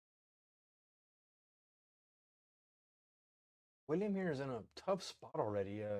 Just the way he's posturing, he doesn't really understand, or I guess doesn't know if he can really convert his whole hand. So he's thinking about maybe blocking this, but again, blocking the Decimator Great Axe is not really where you want to be sometimes, just because of turning on the value of halving the block value of one of the cards that is defending it. Life total for us so Yep. that we Okay. know So where we're they at 10 all to are. 11. Halfway through life totals here, what we have to play with. Williams lining up a Sirens Barber block here. Yeah. Another thing to note, both players kind of really being conservative with their armor so far. We've only seen Blake block with the Unity helmet. He still has a lot of temper armor left. At the game out, he still has his fraction bolters that have Battle Worn 1. William has the Pouncing Paws, the Mask of Many Faces. I think he has Blade Break 1. Not sure. I think the arms also block 1. If I'm correct. Yeah, I'm pretty sure you are correct. And they all got battle worn because they're Mm-hmm. just really No, good. yeah, yeah, they're Uh, very, very good. Going to use the Sirens here to just get the one life back. So back to all 11 until the Hachi comes. Just getting that little bit of chip damage in over and Yep. This kind of thing that we talked about at the beginning of the game, where Ira feels almost unfatigable just because of the way Kodachis are kind of the way they work and splitting up your damage using one card to kind of send 3, but it's split up into this small incremental damage that either if it takes a whole card, it feels bad, and if it doesn't, well, it gets damage through, and it still converts to solid numbers. Ending the combat chain here on a torrent of tempo. I believe this is the red one coming in for 5. On hit, it will gain go again. So Blake here kind of priced into really blocking it out. Yep, covering that up with the Unity arms and with a felling swing. into Arsenal here for the next. One thing that we haven't seen that I'm really interested to see deck is that if he boarded it in or out is the spelling swing, as this kind of what makes Decimator Great Axe decks really difficult to block too. Mm-hmm. Is all of a sudden you're like, oh well, they're just gonna keep sending 4, and I'll just race them down, and then all of a sudden it's 10, and your block is awful. So Yep. I'm sure Blake kept them in because at the end of the day, they still block 3, so they kind of still give you the same game plan of I'm going to put my card sideways in front of my opponent, kind of tell them like, hey, slow down a little bit. And if you're ever given the room to breathe, then yeah, you play out the felling swing, swing in the Decimator Great Axe, and just crash in for either. If it's the blue one, your axe is coming in for 8, and then 9, and then 10, respectively. Very powerful card. we will see the Kodachi for 1. Death by 1,000 cuts, like you've said. As we slowly walk our life totals down. I think we see one of the felling swings in the hand here for Blake. Yep. Can't see what color it is. That Being with card from hand and the Unity chest. So be it. value and we back over.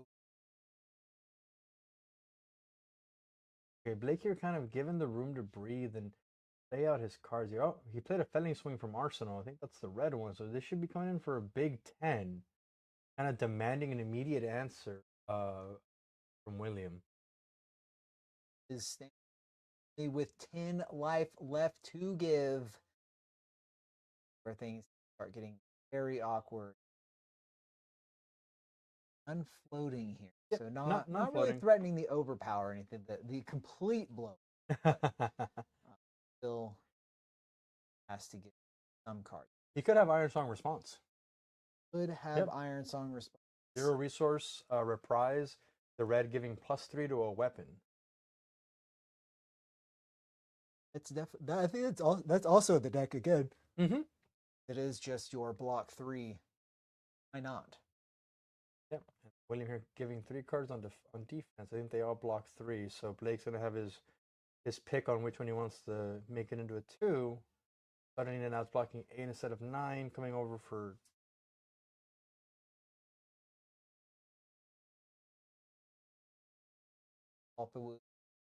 You're pitching Gachis. Just like you've noted before. Awkward. Mm-hmm. Blake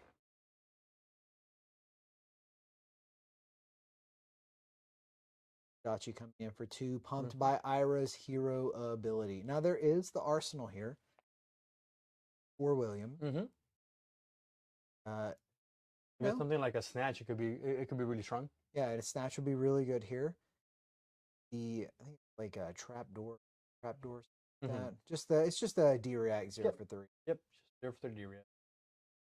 Actually, I just remembered, it can't be a snatch because he's pitched both snatchers to the bottom of the deck. But that is true. Yeah, he did.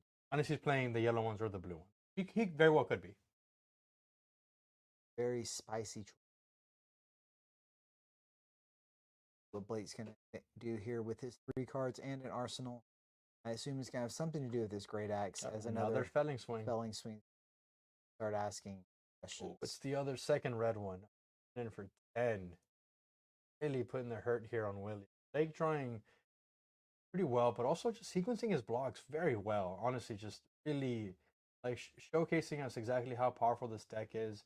And let's not forget that if this does connect, he has his refraction bolters that he can use. Pop these, give it go again, and with Dorinthia's hero ability, allowing it to swing one more time if the card in hand is a blue to pay for the resource. It is very true. So if there is a blue here, it would be quite devastating. Oh, yes.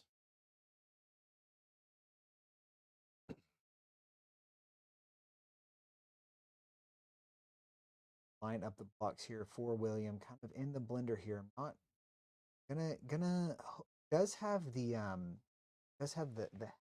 to turn on. Talked about earlier. Life of the party. The life of the party. Yep, that's correct. Giving one of your cards the name Crazy Brew.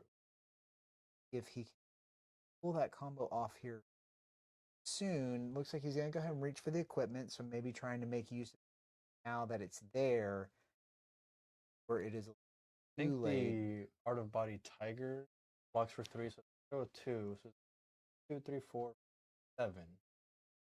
Okay. Blake just moving to Arsenal.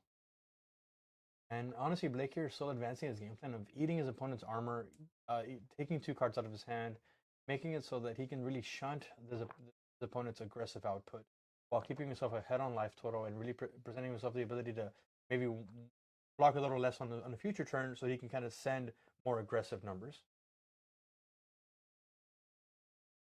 I think that we've seen Blade shunt. The problem maybe. Yeah, I haven't seen any yet. I haven't seen any pitched either. So potentially, like you had said, possibly just boarding those out. Okay, using the refraction bolters and on the horizon of block 5 on 5. Okay. Looking at the card. There you go. Card stays there. It's a note that it is for you. So. You get to make sure it's a flesh and blood card. Yes, it is. This is a card that I put in my deck. Thank you.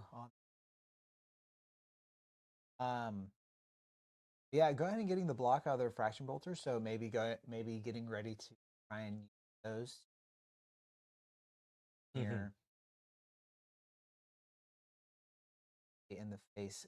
Oh, I do see a steel blade shunt in his. So he did bring some of them in. Yeah, maybe just keeping the finish off your opponent. And then odds are, if you kept the blues in, it's probably just part of your blue base. Yeah. To not mess with the numbers and make sure you have the resources to always swing the axe.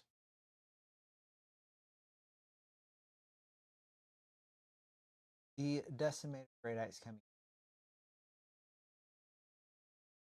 Is it really for? You really? Is it really? Yeah, getting to the point now where a lot of the reactions are lethal. Yep. So you have to block to turn on the reprise effect. It is kind of in a situation. Damned if you do, and damned if you don't. Okay. And even if we don't have any reactions here, what we do have is, what we've noted before, the refraction bolters line of, well, you let this hit, I'm going to use my refraction bolters, destroy those to give this go again, swing again because of my Dorinthia hero ability. Well, if there is another blue in Blake's hand. Based on the list that we've seen for Dory, there probably is another blue. There's probably, let's be honest, there's probably another blue in there. Alrighty.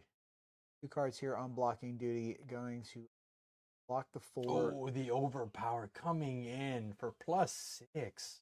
It's the red one. Oh man. So that is Yep, 10, that is and game right that there. will be the game. Blake able to take it down there on Decimator Great Axe Dory into Ira. Definitely a tough match there. Blake seeing a lot of really strong Mm-hmm. cards at the Yep. right time. But Ira's still showcasing that she had a lot of legs in this matchup.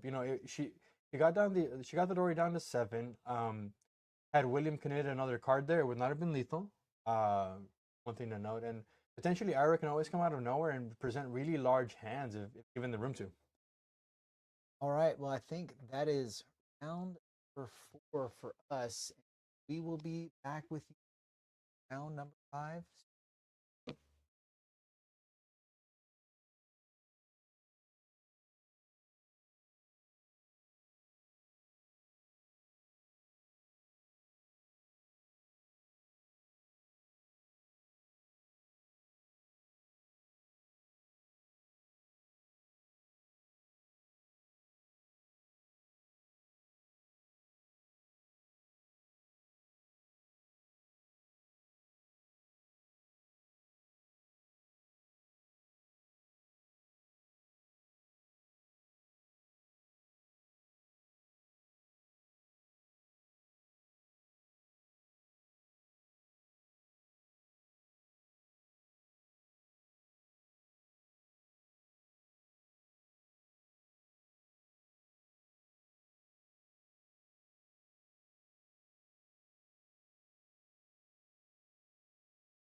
Welcome back, everyone.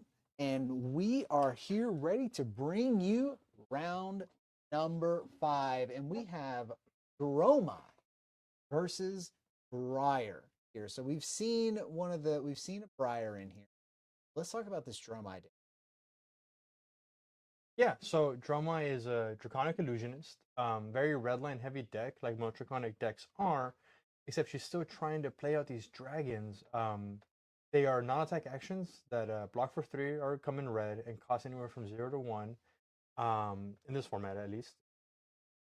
There are Majestic Dragons that cost more, but here we'll be kind of find a way to generate Ash first, because Dromai needs to be able to generate Ash by pitching red cards, and the Ash is kind of the thing you use as material to be able to like actually summon the dragons.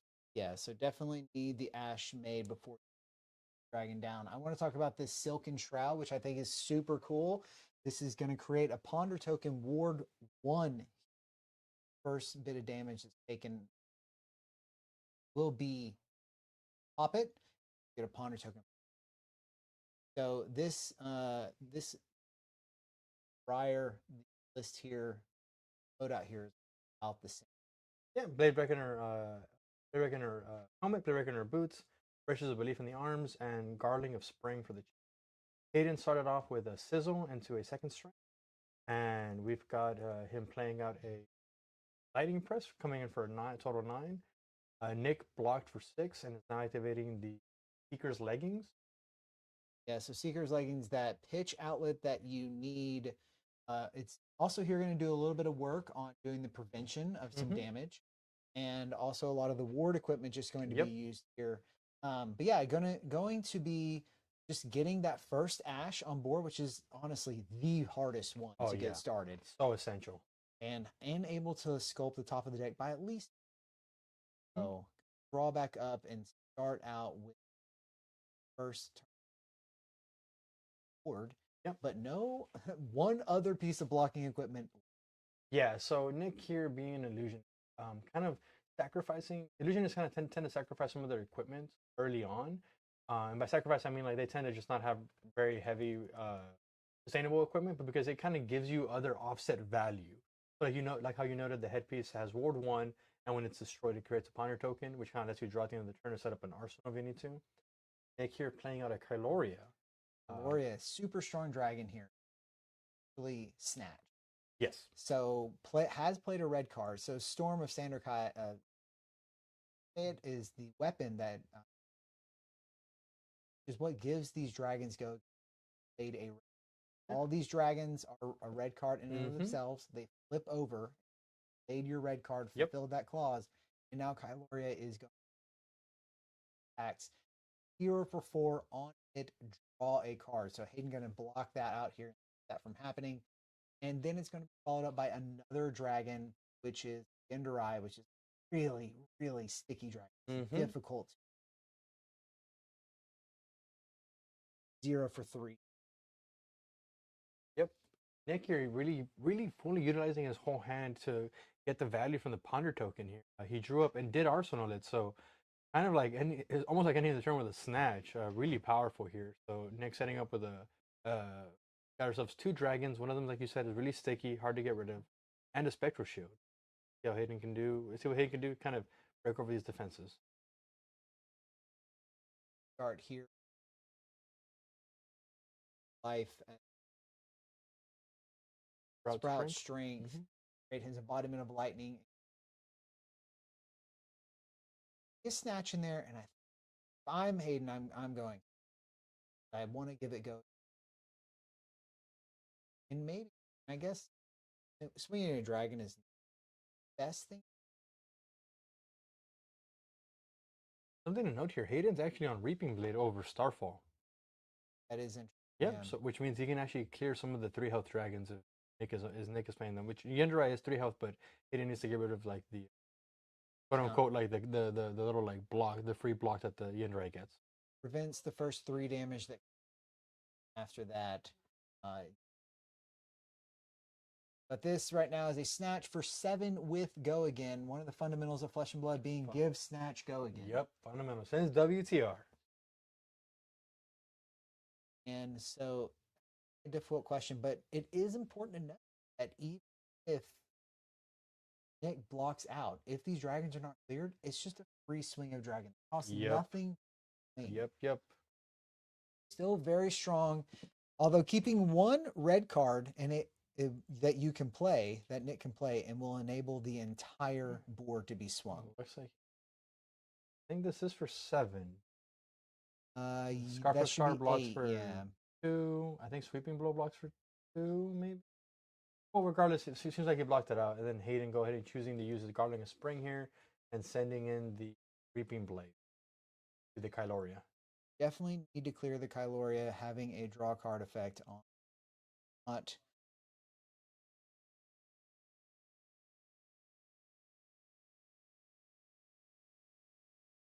And pass it back over to. Yeah. I guess Nick tried to play an Arcane Polarity, but then I don't think that he did not take arcane damage last turn because of the spectral shield. Gotcha. But he technically can still play it and gain 1 instead of 4. I think maybe keeping it gives it surprise go again, gets +1 off of it. And now also going to see a Interesting. It is really interesting. I think that's a solitary companion. There you go, solitary companion. This is spite. Yeah. I'll be honest with you. I did not expect to see this is just I know these are kind of normally found in Enigma, but this is just an illusionist action aura. 0 cost, ward 3. When this enters the arena, if you control no other illusionist auras, which dragons are not illusionist auras, create a spectral shield token.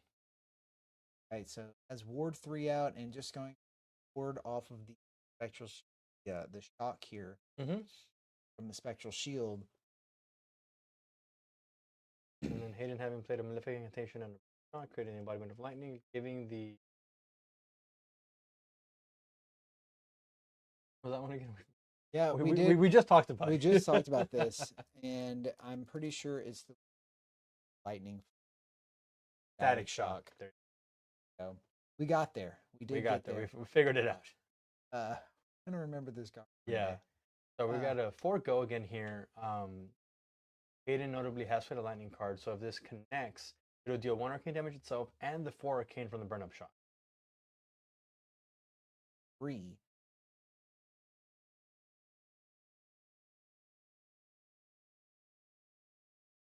Now fuck this.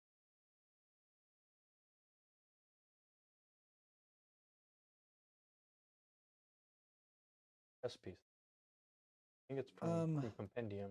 It is from Compendium, and the one that if frostbite, you could.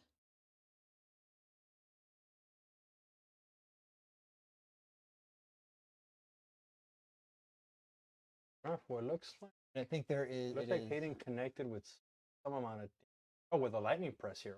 Fantastic.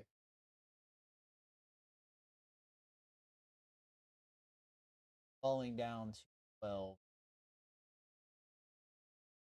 Good on Hayden to be able to convert the entire setup as embodiment of reverse and to set up a rune chant on the back.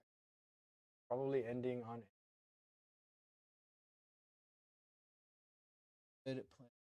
But notably, Nick got to keep his kept all 4 cards.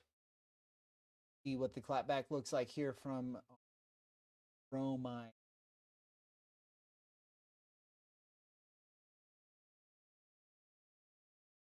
We're starting off with a Chromai. This dragon is. Yes. This is the even Guardwell. Oh, okay. We got there. Yeah, we got there. And so with that, we're also gonna go look at Chromai, who is one of the stronger dragons in the entire suite. Which is, it doesn't matter if you attack with it. It does have Phantasm. So again, Phantasm being blocked by a card with 6 power or more pops. Yep. Right. Not a lot of those in the entire deck, but this is going to give an extra action. Chromai coming out, going to give an extra action point, and then Yunderai swinging. So there's 2 action points available. I have no. Hayden not blocking. Ooh, and kind of wow. Okay, really strong turn here, setting up the snatch with the extra action point. Kind of is effectively giving it a go again. Yes. Block with the burn Oh, up there we go. shock, which is just a one card. Yep, getting with our it. value from the embodiment of Earth. Good. And one thing to note, Nick did not Arsenal, and he's out of Ash. Yeah. Okay. Rough spot. This is a difficult Mm-hmm. spot to be here, but I do see the new Phoenix Flame cards that rely on actual Mm-hmm. that go and get I wonder or if out of the grave. Hayden is pressured here, maybe clearing the dragons is out of Ash, and maybe taking up a setup turn instead. Oh, Jack be nimble, Jack be quick. Could be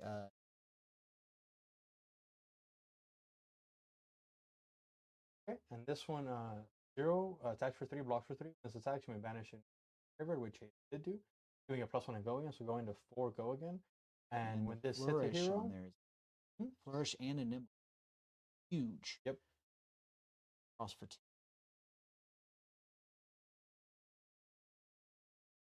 With 10 go again, one card left. It looks like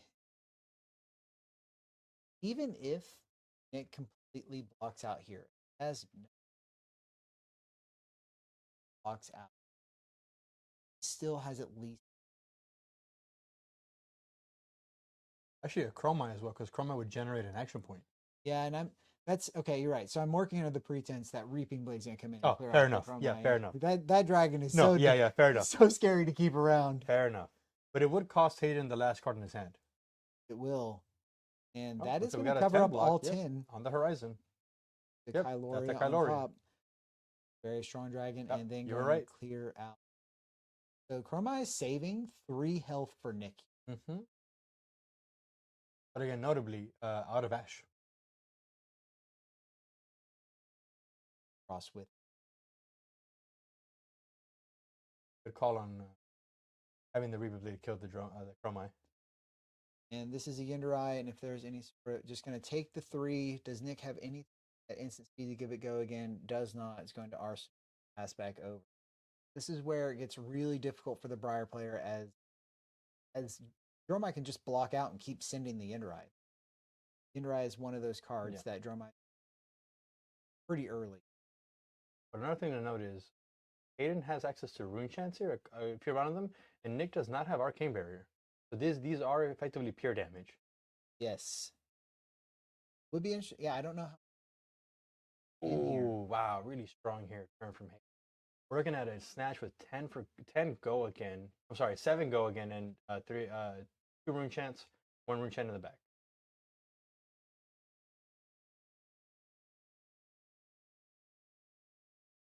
Clarity or something. Grab 3 cards and put it in front of the match. 3 dragons? 3 dragons. So I knew with an arc.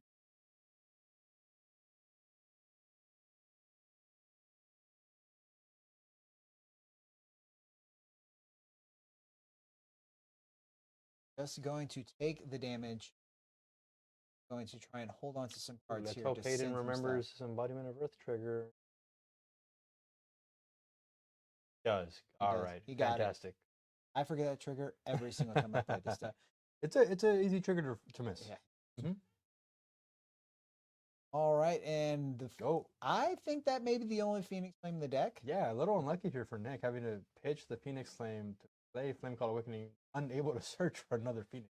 We got to play a red before we can search for it. Oh, okay. Sorry. Yeah, I'm not a draconic player. Yeah, I spent a fair amount of time. The red line deck whenever. Yep. So that's the only way I know this. Gotcha. Fair enough. Yeah. So the sigil of suffering is going to come across. Wow. Just paint down. This is it's getting right here for Nick. We do know there is at least one arcane polarity that he's played, so maybe finding another. Going to take that. Hayden going down to 1. Hayden keeping three cards in hand.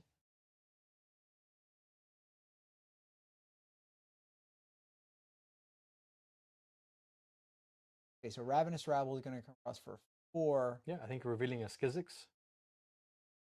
So 4, go again. It looks like there's an But one thing to note though is if Hayden just presents a bunch of physical damage, that could be a liability to have in hand.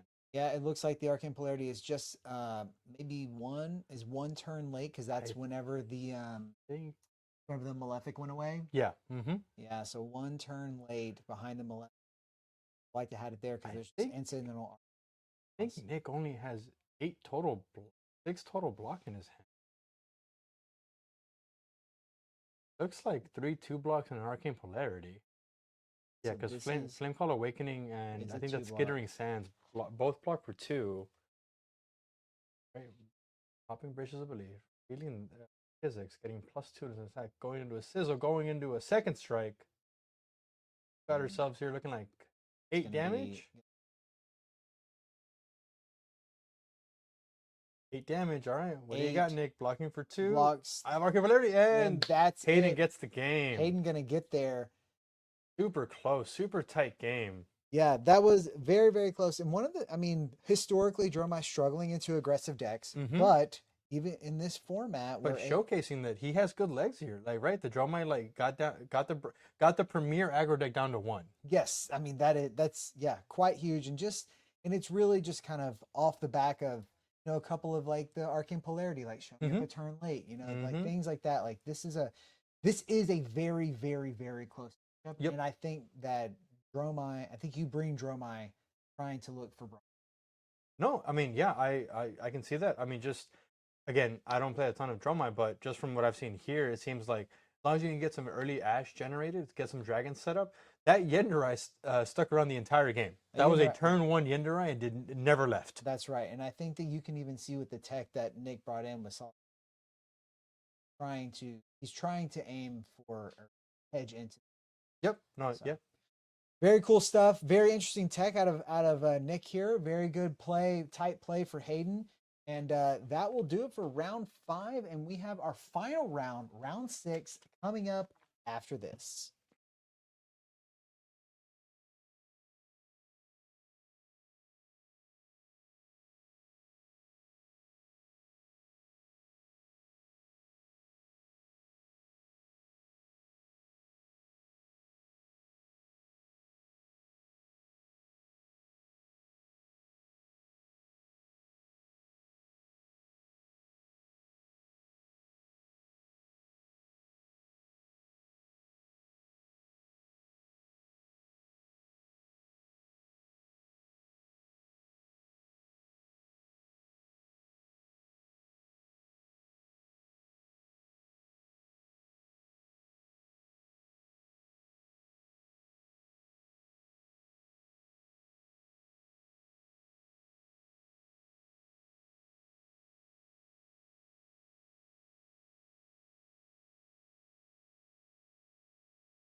Mhm.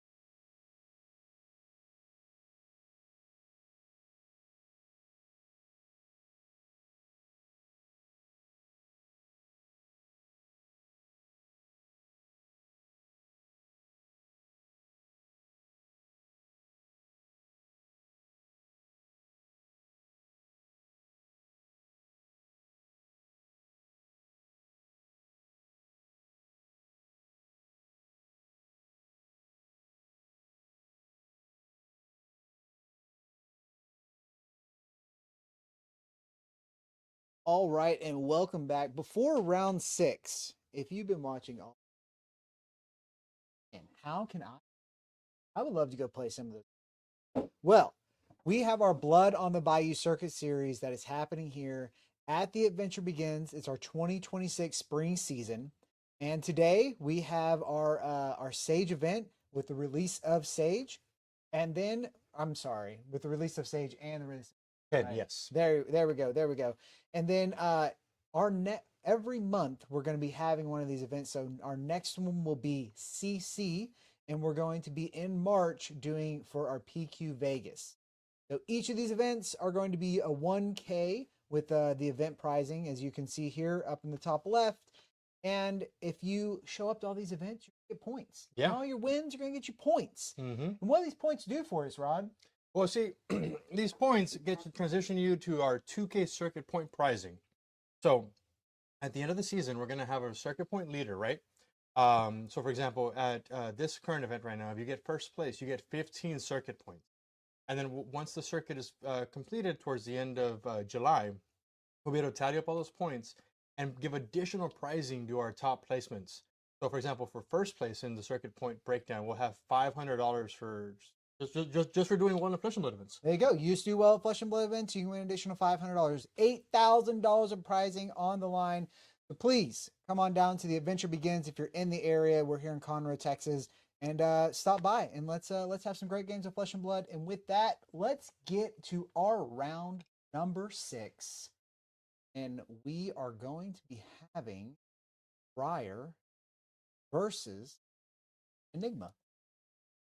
Enigma is not one that we have seen on stream yet, but we have mentioned it times. It is also a Mystic Illusionist where your first Spectral Shield that you attack with each costs 1 less. Once per turn, you can use your Chi, create a Spectral Shield with a +1.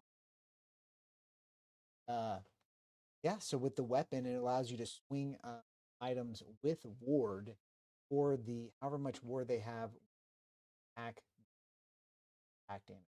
Yeah, so notably here, I think it was the Scrolls of the Cosmos, something like that. But effectively, it turns all your ward auras into weapons, and those weapons have power equal to their base ward value.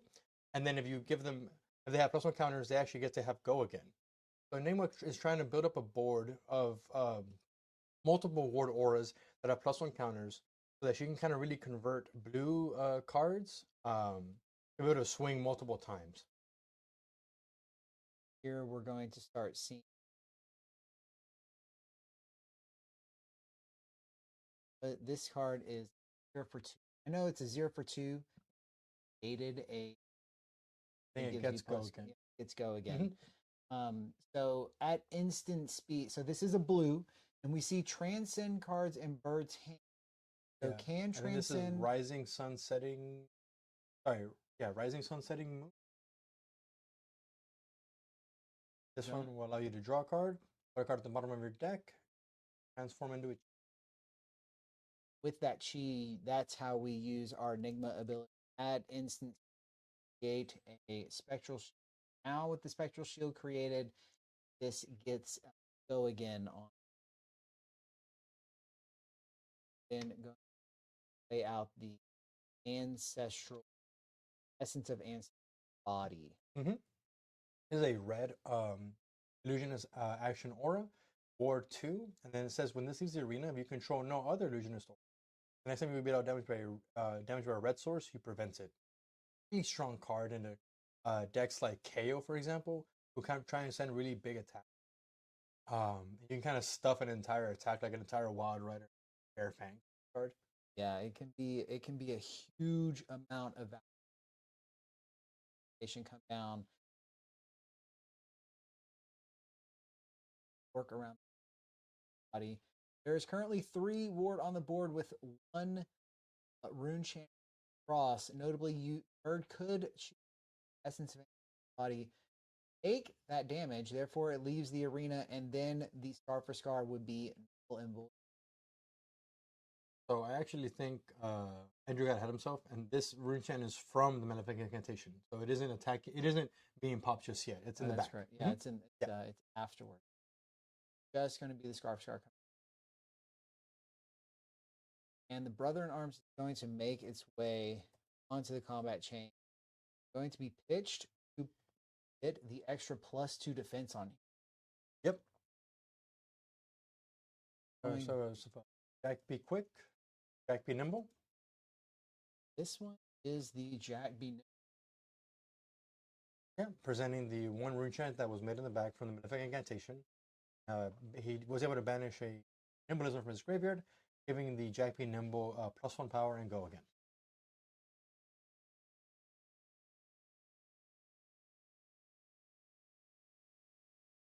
Take out the spectre for the body. Bird Off does spot. have a Moon Chakra in that Can that- prevent 3. yeah, they can prevent 3 damage, so it's a little low value, preventing with a whole card, but might be priced into doing that if you don't want to give away the auras. Where it gets a little bit difficult for it to figure out. As the old saying when no hold them, as we've talked many times about whenever this hero was legal. Going to use the Spectral Shield to that 1 arcane damage. Aura token for an aura token.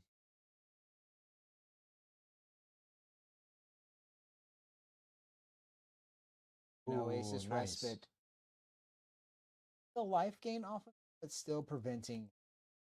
Yeah, but Bird here able to convert a whole card pitched into effectively 8 block value. Really strong.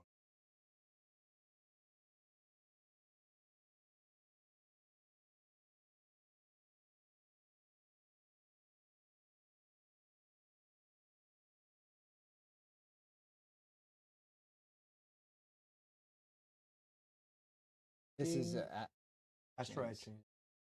Attacking with the essence. Oh, he had the Sigil of Suffering to be able to punish this attack.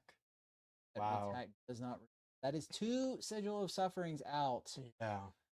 But And Tempo fully in Andrew's side here.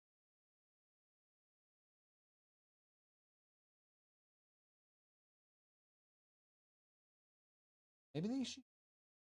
I I'm not believe she pitched it to swing the body. Oh, okay. Yeah, Essence of Ancestry. I don't know what was arsenaled. Burn up shot going to come across here, and the Starfall. Dude, this pesky Starfall that could be 2 could be. Interesting to note here. Andrew chose not to use the Garland of Spring to swing the Starfall, instead pitching Weave Lightning. Could do that, and we match is the follow up there. Looks like turn. So again, we talk about how drawing up Hero Snatch is not very impactful. Yeah, I believe he has another Snatch in hand. But again, just okay. I see what happened here. So I think since he has 2 Snatches in hand, they are not Elemental or Lightning cards. The Weave Lightning wouldn't have buffed them. So he would have wasted it. Basically, he would have played it basically just to get an embodiment of Lightning, but not to get any of the attack value. That's very good call, Rod. That the Mario cards have that claw. Mm-hmm. Not, It's how we balance the set. not as busted as we said it was, or as we originally thought it We're was. playing a This should be Waning. Waning Vengeance thing. This one gets played at instant costing.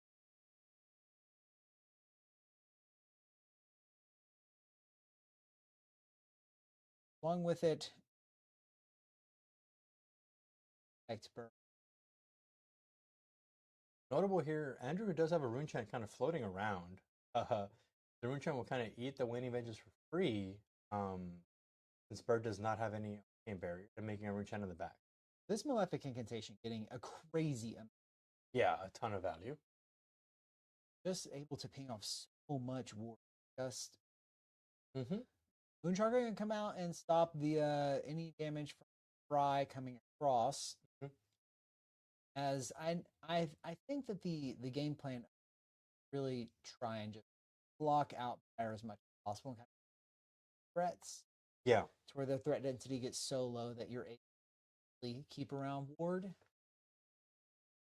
If that is the plan. Right now, the Brother in Arms with a block 2 put up against the Starfall for 2. Right. Like,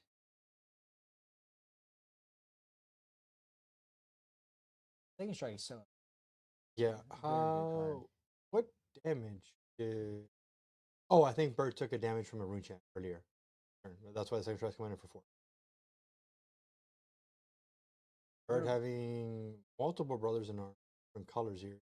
Essentially getting punished by this snatch from the arsenal that we knew Andrew had from the previous turn. A really good chain ender here. Snatch kind of showing itself off to be one of the premier cards. Oh, cashing in our armor.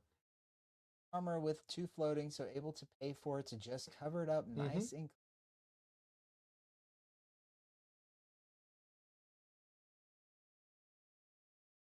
Bird just going to pass back over here to a full grip. 18 playing into 17 here at Blood on the Bayou. Here ends. In progress in round number 6. Pieces together. Starfall with no go again. Pitching a red to swing for 1. No go again. What could it possibly be? 3 cards in hand. It could be anything. Starfall, of course, having the clause that you have played a lightning card this turn for it to get the +1 and go again. Bird saying, Oh. Go. out the end. And Second strike.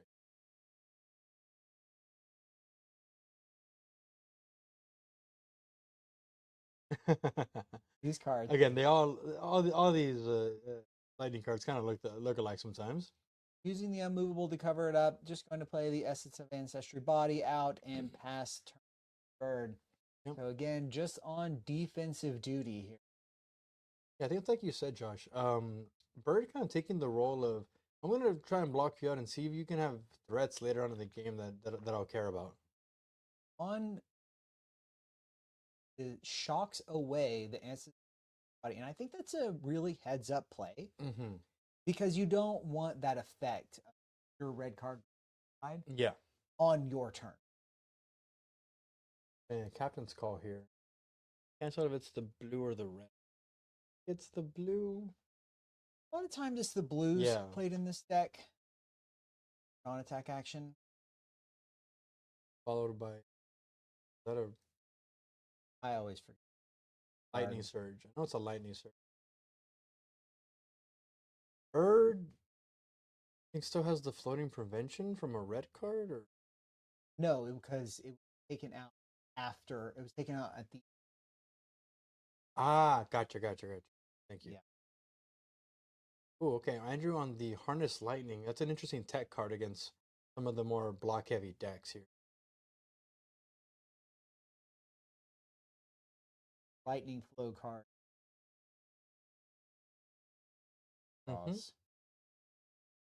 Yeah, notably, you kind of try and bring in 1 arcane against Rune Blades as often, and this card kind of lets you kind of go over that 1 AP barrier. And lightning going to come across. And has it go again.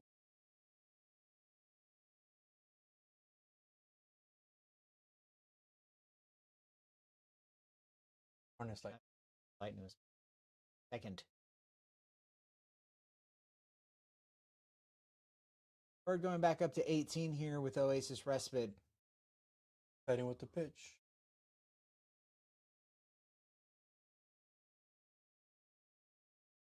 You need to try and get over.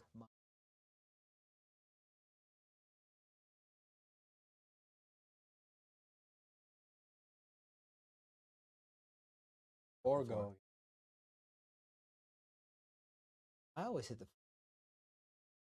Oh, my Ravenous Rabbles hit the flourish every. Here's a strap. Spectral Sheet. Going to lightning. 7 go.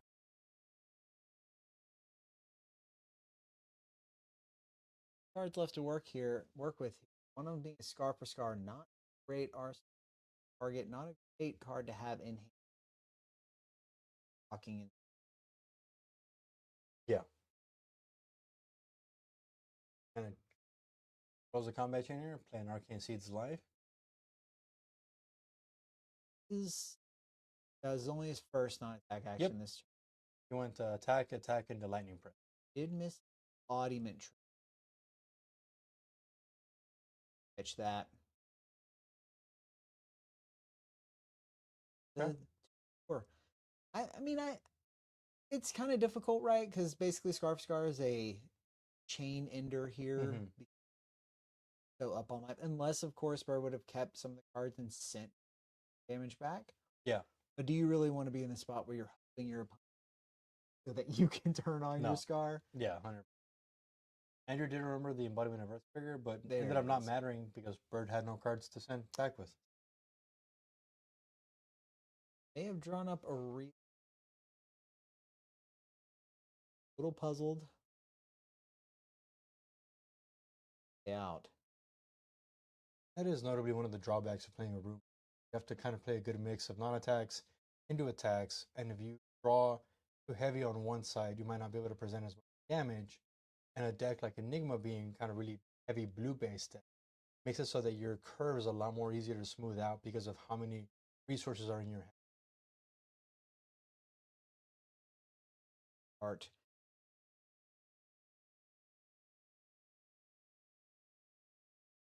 He did. He fused it with a second strike, I believe. This doesn't have go again. He hasn't played 2 non-attacks. He's only played the symbolism. So Andrew here kind of IPing one really. You'll only be able to arsenal one of those cards and have to get the other one in. Still trying to eke out as much value as possible by getting that arcane damage across on.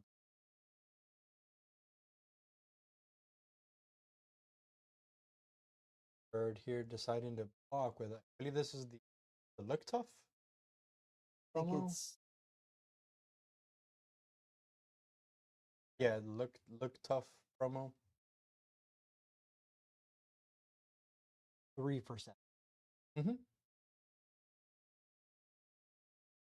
Going to give it -1 drop.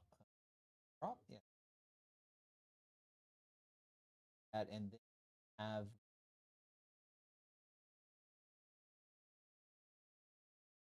covering up all 6. Big Blue Sky is Mystic. You react here. +1. Pretty good little turn cycle there. Good Big Blue Sky. To the Spectral Shield and So both players kind of IPing one on their turn, but Bird able to set up an Electro Shield with a +1 counter. And ideally, you'd like to always protect your auras with +1 counters on the Enigma side. It kind of turns into a free weapon swing every turn, which is really efficient. yeah, just incredibly efficient. Going to go ahead and sacrifice it here. Cover up all 4 of Ravenous Rabble. Now it is one of the things that we have seen is both of the Sigil of Sufferings, 2 Sigil of Sufferings have cross. That is one of the things that kind of blow out the Enigma. Those come across and then go. So Andrew here playing a really interesting tech piece in the Vaccine Malice. It is a one cost 3 power attack that says deal 2 arcane damage to target hero. This is a fantastic card to go over really defensive oriented decks, especially into an Enigma who doesn't have any arcane barrier. So it's free, it's 2 free damage that Andrew got across. With the Transcend in the Big Blue Sky covering up all 3 after the 2 arcane damage comes across, gaining 1 off of. Again, we have Spectral Shield across for a movable in hand, along with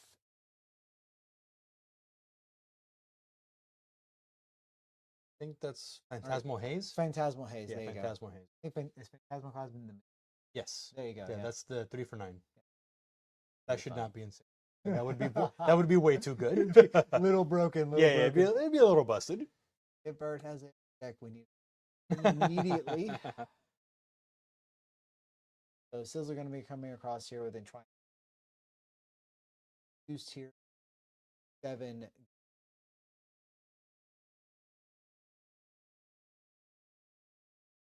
We know Bird has the unmovable arsenal. Perfect. Very clean. This Briar deck goes a lot taller Mm-hmm. than you may initially expect. Yep, non-attack into attack is usually anywhere from 6 to 7 damage. Which Andrew really valuing the Garland of Spring here. Might be setting up to like leave power cards in his deck in case he feels that at some point Bird might try and not necessarily fatigue him, but like to try and run him out of threats while also presenting damage with the ward auras.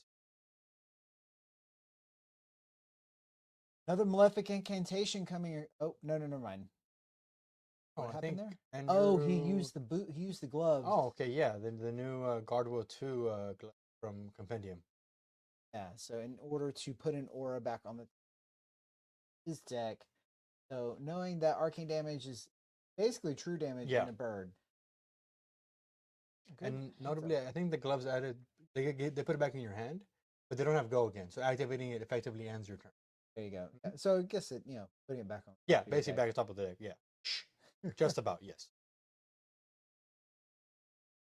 So this is the solitary Indian that we saw. This does not have go again, so it is just out for extension.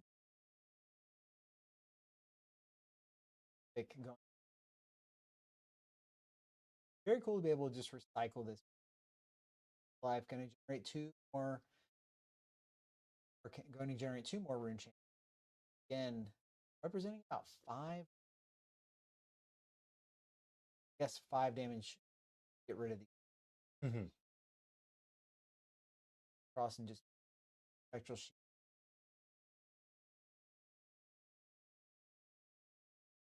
Coming in with Flittering Charge with go again off of the Embodiment of Lightning. 2 rune chants.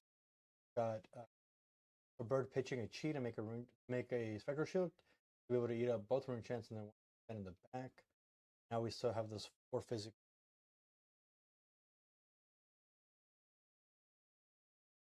Eve Bird has a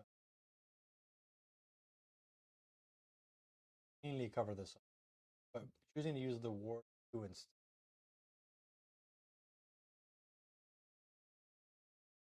Nasty snatch coming across. Good heads up play. So sizzle into the garland here. Sizzle does pump. Yep. Yeah, their next lightning or elemental attack. 5 on board. Garland.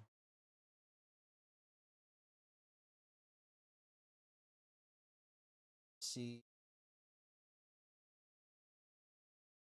A couple of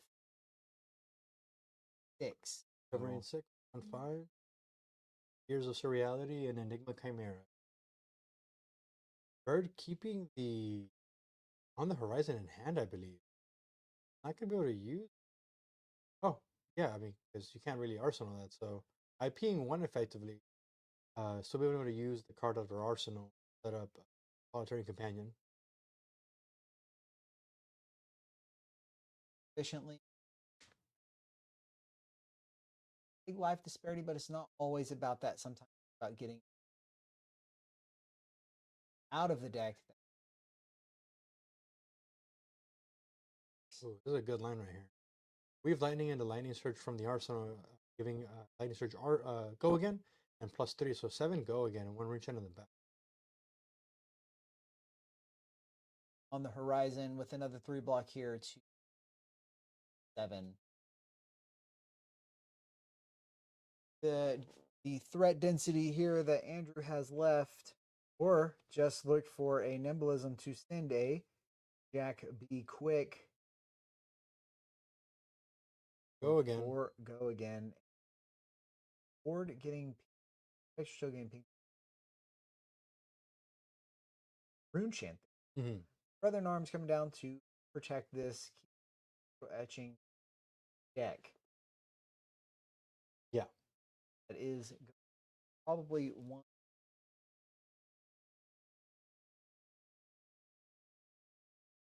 Andrew showing that he has the lightning press in hand, that he tried to use the pitch there for Starfall, but ended up taking it. Okay, still going to do it. So notably, he is kind of pairing the lightning press with Bird's astral etchings, kind of trying to punish that setup line Bird is trying to pitch toward.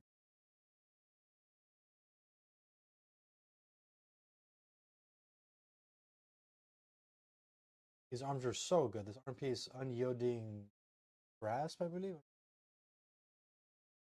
Building grip. Grip. Fantastic new arm piece from in the rare slot. Blocks are 0, has Blade Break, but if you have no cards in hand, it's +3, kind of covering an entire hedge up on its own. Fantastic card. Really strong, really powerful.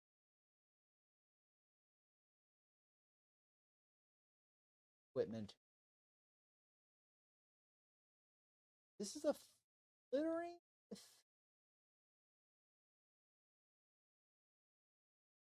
Relatively heads up. Oh, with the lightning. I think Andrew's out of cards. Yeah, he has nothing else in deck. These are the last 4 cards in Andrew's deck, I believe. Looks like definitely going a. So 7 go again and 2 go. 1 reach in the back. And Bird here having the rate of knowing that the lightning press is in hand because of other cards in deck. So blocking 6 on the 7 on the flittering chart. Bird would take 1 here. Starfall coming in for 2 go again. Believe Bird has a passover in hand and cannot fully defend this. Yep. That's gonna be it. Just not able to cover up the last point of damage. Was a really tough break there. Yeah. Down to the very last card in deck. Yep. And Bird having, I think, 4 or 5 cards up in deck, 3 of them being cheap. And so that that matchup super tight though. Yeah, very tight. I know the discrepancy for the life looks really one-sided, but honestly, if Bird's able to survive that turn, I don't know that Andrew can close the game out. Yeah, I agree. Well, with that is going to be all 6 rounds of Swiss complete. Mm-hmm. And we are going to be looking for our top 8 soon, and we will be back with that top 8 bracket with you very soon. See y'all then.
it shouldn't be an issue.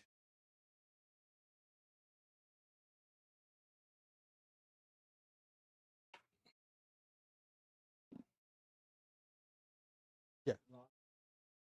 Yeah, I'm good to go whenever you're ready.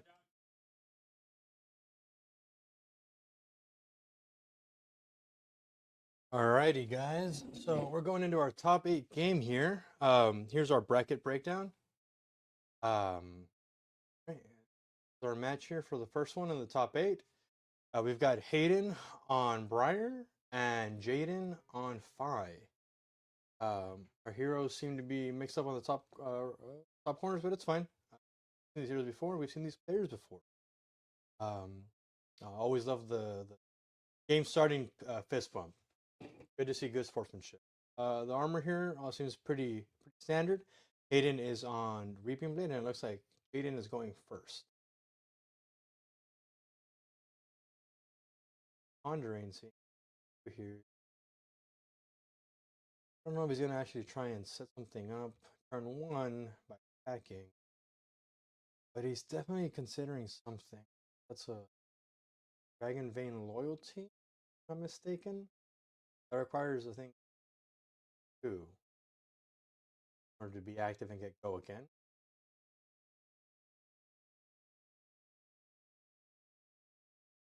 I think he might just pitch out here, grab the. I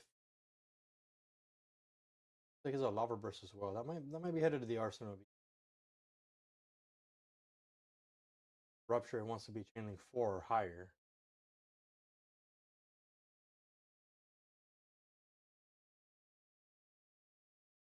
Yep, it's gonna be over pitching.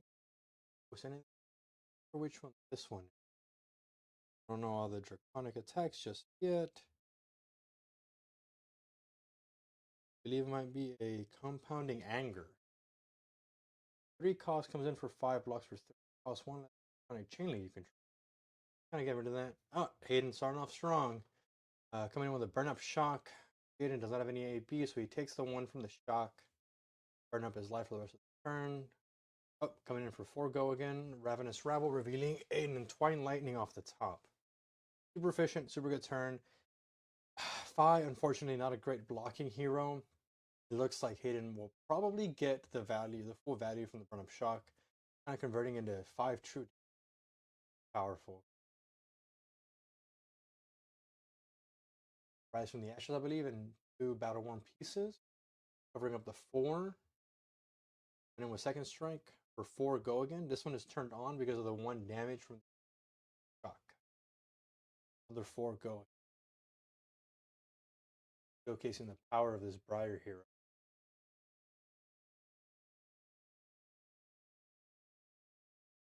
4 with Battle Worn 1 on the bouncing from.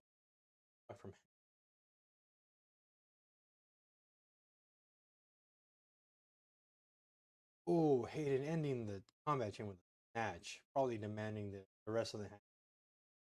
Yep, it'll eat the rest of the hand, kind of resetting the tempo. Hayden doesn't have an arsenal here to beat note, but he was able to strip a lot of armor off of Jade and his entire hand. Ooh, fantastic opener here.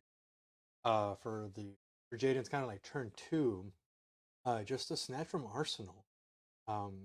Great play. Just 1 card 4, but it'll kind of refresh the arsenal if it does get to hit. Looking at his armor at the moment, Blade Breaker piece only block for 1. Get a +1 buff if they're blocking a weapon.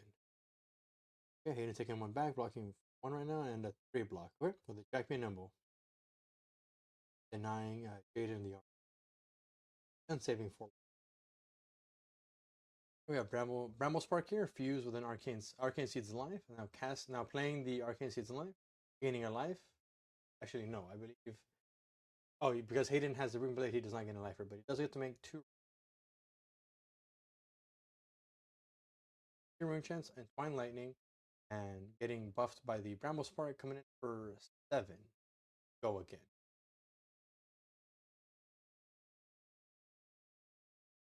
And 2 Rune Chance. Ooh, Jaden does have Arcane Barrier. He has the new headpiece from him on his head slot. It has AB1 and has Spell Void X for the number of chains. Pretty strong card, really strong card. Hayden here connecting Fine Lightning. With the arcane damage from the Fine Lightning that was given to it by the Bramble Spark. Also connecting with the 7 physical damage. Hayden remember Vitamin of Earth here, and then now use Garland Spring to make a. Looks like it's putting up with the Ronin Renegade. 3 go again. Iconic Chainlink number 1. Hayden saying no blocks. The Brown Cinderclaw, 3 go again. Draconic Chainlink number 2, and notably this one will make this the next Chainlink Draconic as well. Oh, fantastic. It is on its own. Hayden cashing in his armor, getting the full block value. Theory Hammer Blade, which is go again. Phoenix Flame for 1. And ending it with a Snatch.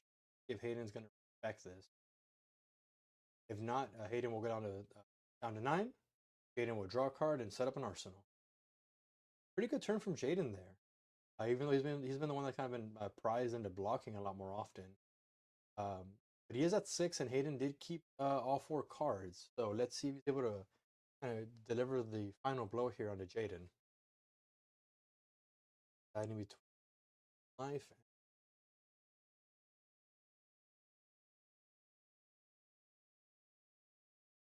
Also a snatch. I see the left. We're not gaining, but we'll make 2 rune chance. Be the first non-attack action of the turn. He plays 1 more. Embodiment of Lightning.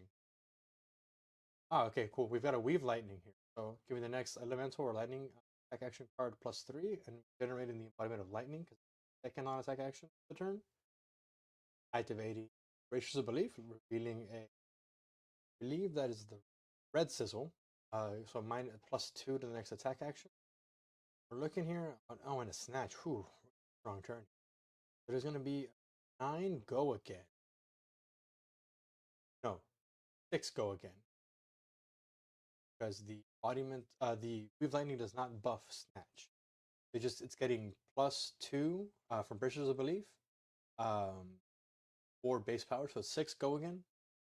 2 rune chance. Probably take the 2. I mean, he does have AB1, so he can block it, but I'm not sure if he has any blue cards or yellow cards in his hand. Being presented with 6 go again Snatch. Really strong turn.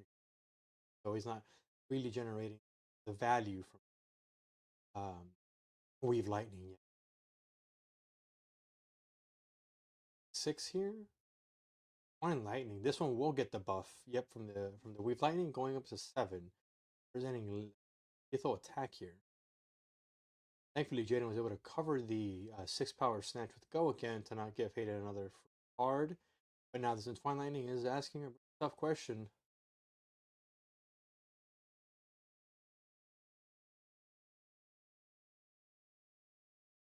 Alright, Poison to blocking out. I believe this is a block for 4. Yep, block for 4.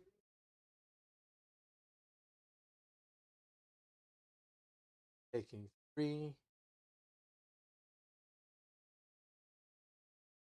Hayden has his Embodiment of Earth. He drew a Sigil of Suffering. Effectively means Jaden could die at any moment. Okay, choosing not to attack.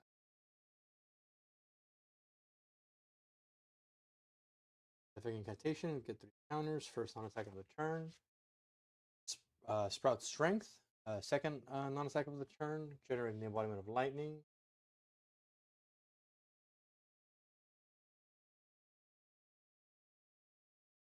Reaping Blade for 6, go again. Oh, no, not go again. Sorry, just for 6, leaving up the Embodiment of Lightning. Not triggering the Malefic Incantation.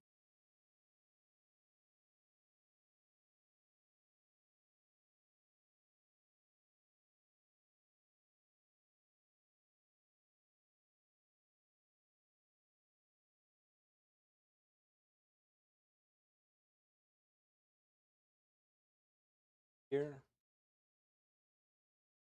It's a pretty, not a fantastic turn from Hayden, middling turn, but I think he's setting up the Field of Suffering in his arm to try and get Jaden. But again, Jaden does have the new headpiece from Penn. I don't remember the name of it. I apologize, but I do know the effect, and that is AB1, and this has Spellvoid X, where X equals the number of chain links you can.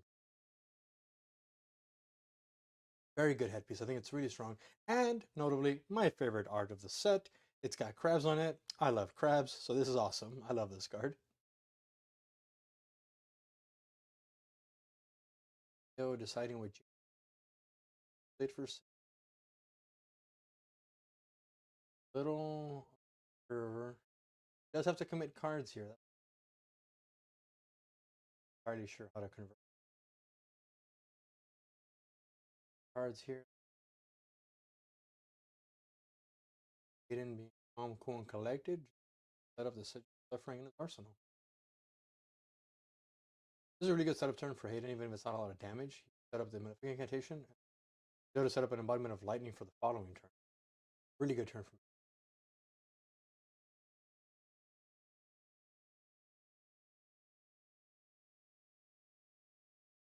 6 here. Lava Burst, and card was blocking 6 off of 2 cards.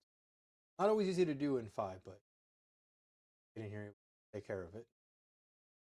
He drew a burn up shock. He can potentially KO Jade. Force him to use the helmet. Oh void. Ooh.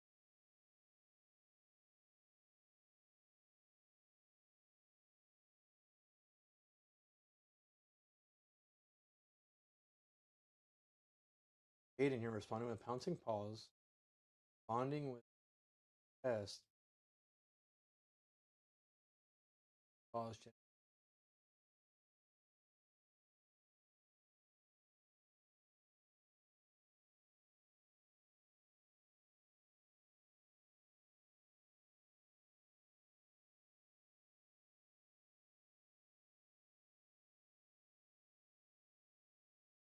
Pouncing paws adds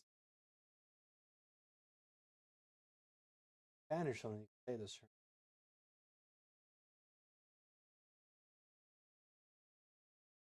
And in for 2 go again.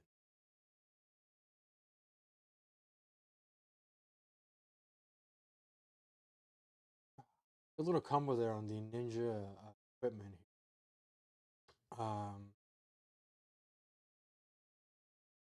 Aiden starts Sergio suffering and Crouching Tiger. I'll be able to convert his whole hand.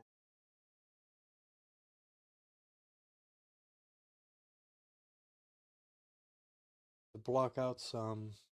If you can get value from the Sigil of Suffering.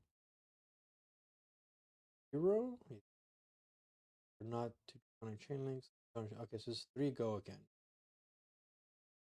Aiden can force headpiece to here, so he's okay. He'll be able to use the chest. AB1, fucking 3, and gets to keep his headpiece for AB1. Overall, pretty good tight navigating from Jaden, all things considered. Still at 1, but hanging on there.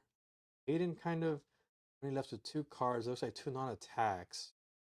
Might just be swinging Reaping Blade and Arsenal. We'll see. Doing here, yep, Reaping Blade, Symbolism. Winning for 3 card, but kind of passing back to Jaden, giving him a little bit more tempo, a little bit more breathing room. I honestly think this might be Jaden might be able to find a way to claw back. We'll see.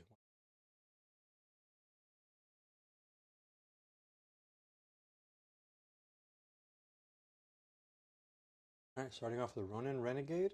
3 go again. Another Sigil of Suffering. Wow. Aiden here kind of really asking his opponent a question on his turn. Wrong.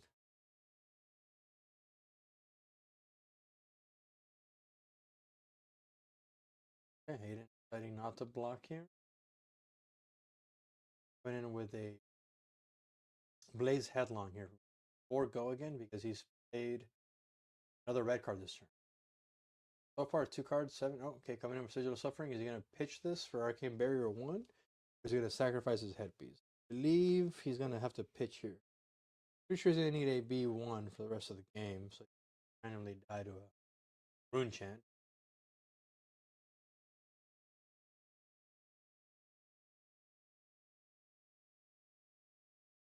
So far, I'm pretty impressed with you guys been able to hold on here. Ramble Spark, like no use, just next attack. Arcane will get the claws of on arcane damage. Action modification. Ravenous Rabble. Running for 4 go again and 1 arcane.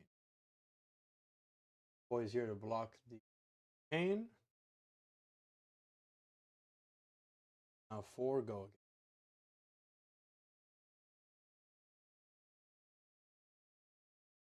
4 here with something angry. 4 up. Can't fully block that last one.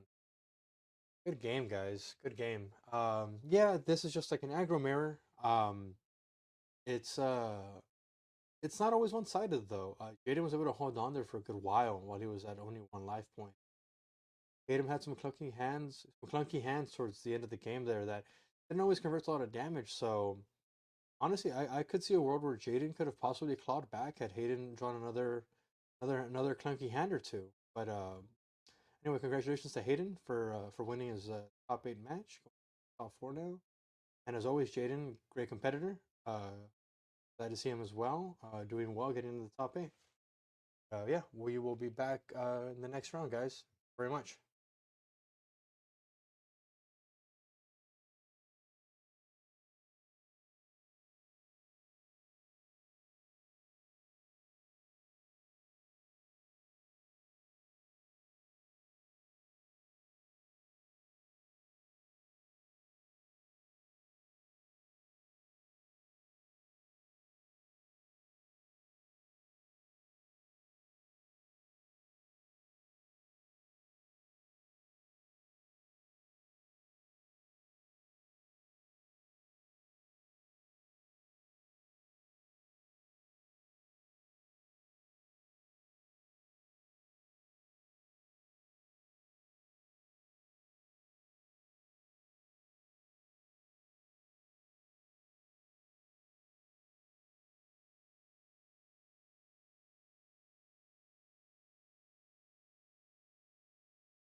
All right, guys.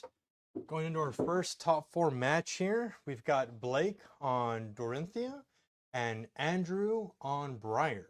So we're looking at a more defensively oriented deck on Dorinthia here. Probably going to present the Decimator Great Axe. We've seen him on stream already, and give me a second. Sorry. Oh, there we go. We're back. And Andrew presenting the Briar Hero, which we've seen as well. Probably going to be on Starfall. What do you think, Jaden? Yeah, I mean, I think that that's classically what we've seen from these heroes. Just looking at this format, we're seeing these decimated Great Axe stories. It seems like all the warriors are kind of on the Great Axe. I mean, I did go against a Briar my last round in the top 8. They all saw me on stream. That was on Reaping Blade, but I don't think that that's common. So yeah, it looks like we do have the Starfall here. They're trying to take advantage of having that Starfall and that Garland of Spring in order to get the burn up combos and just wide and just push through. Yeah, who do you think might be favored kind of at a ground level? Who do you think might be favored in this matchup?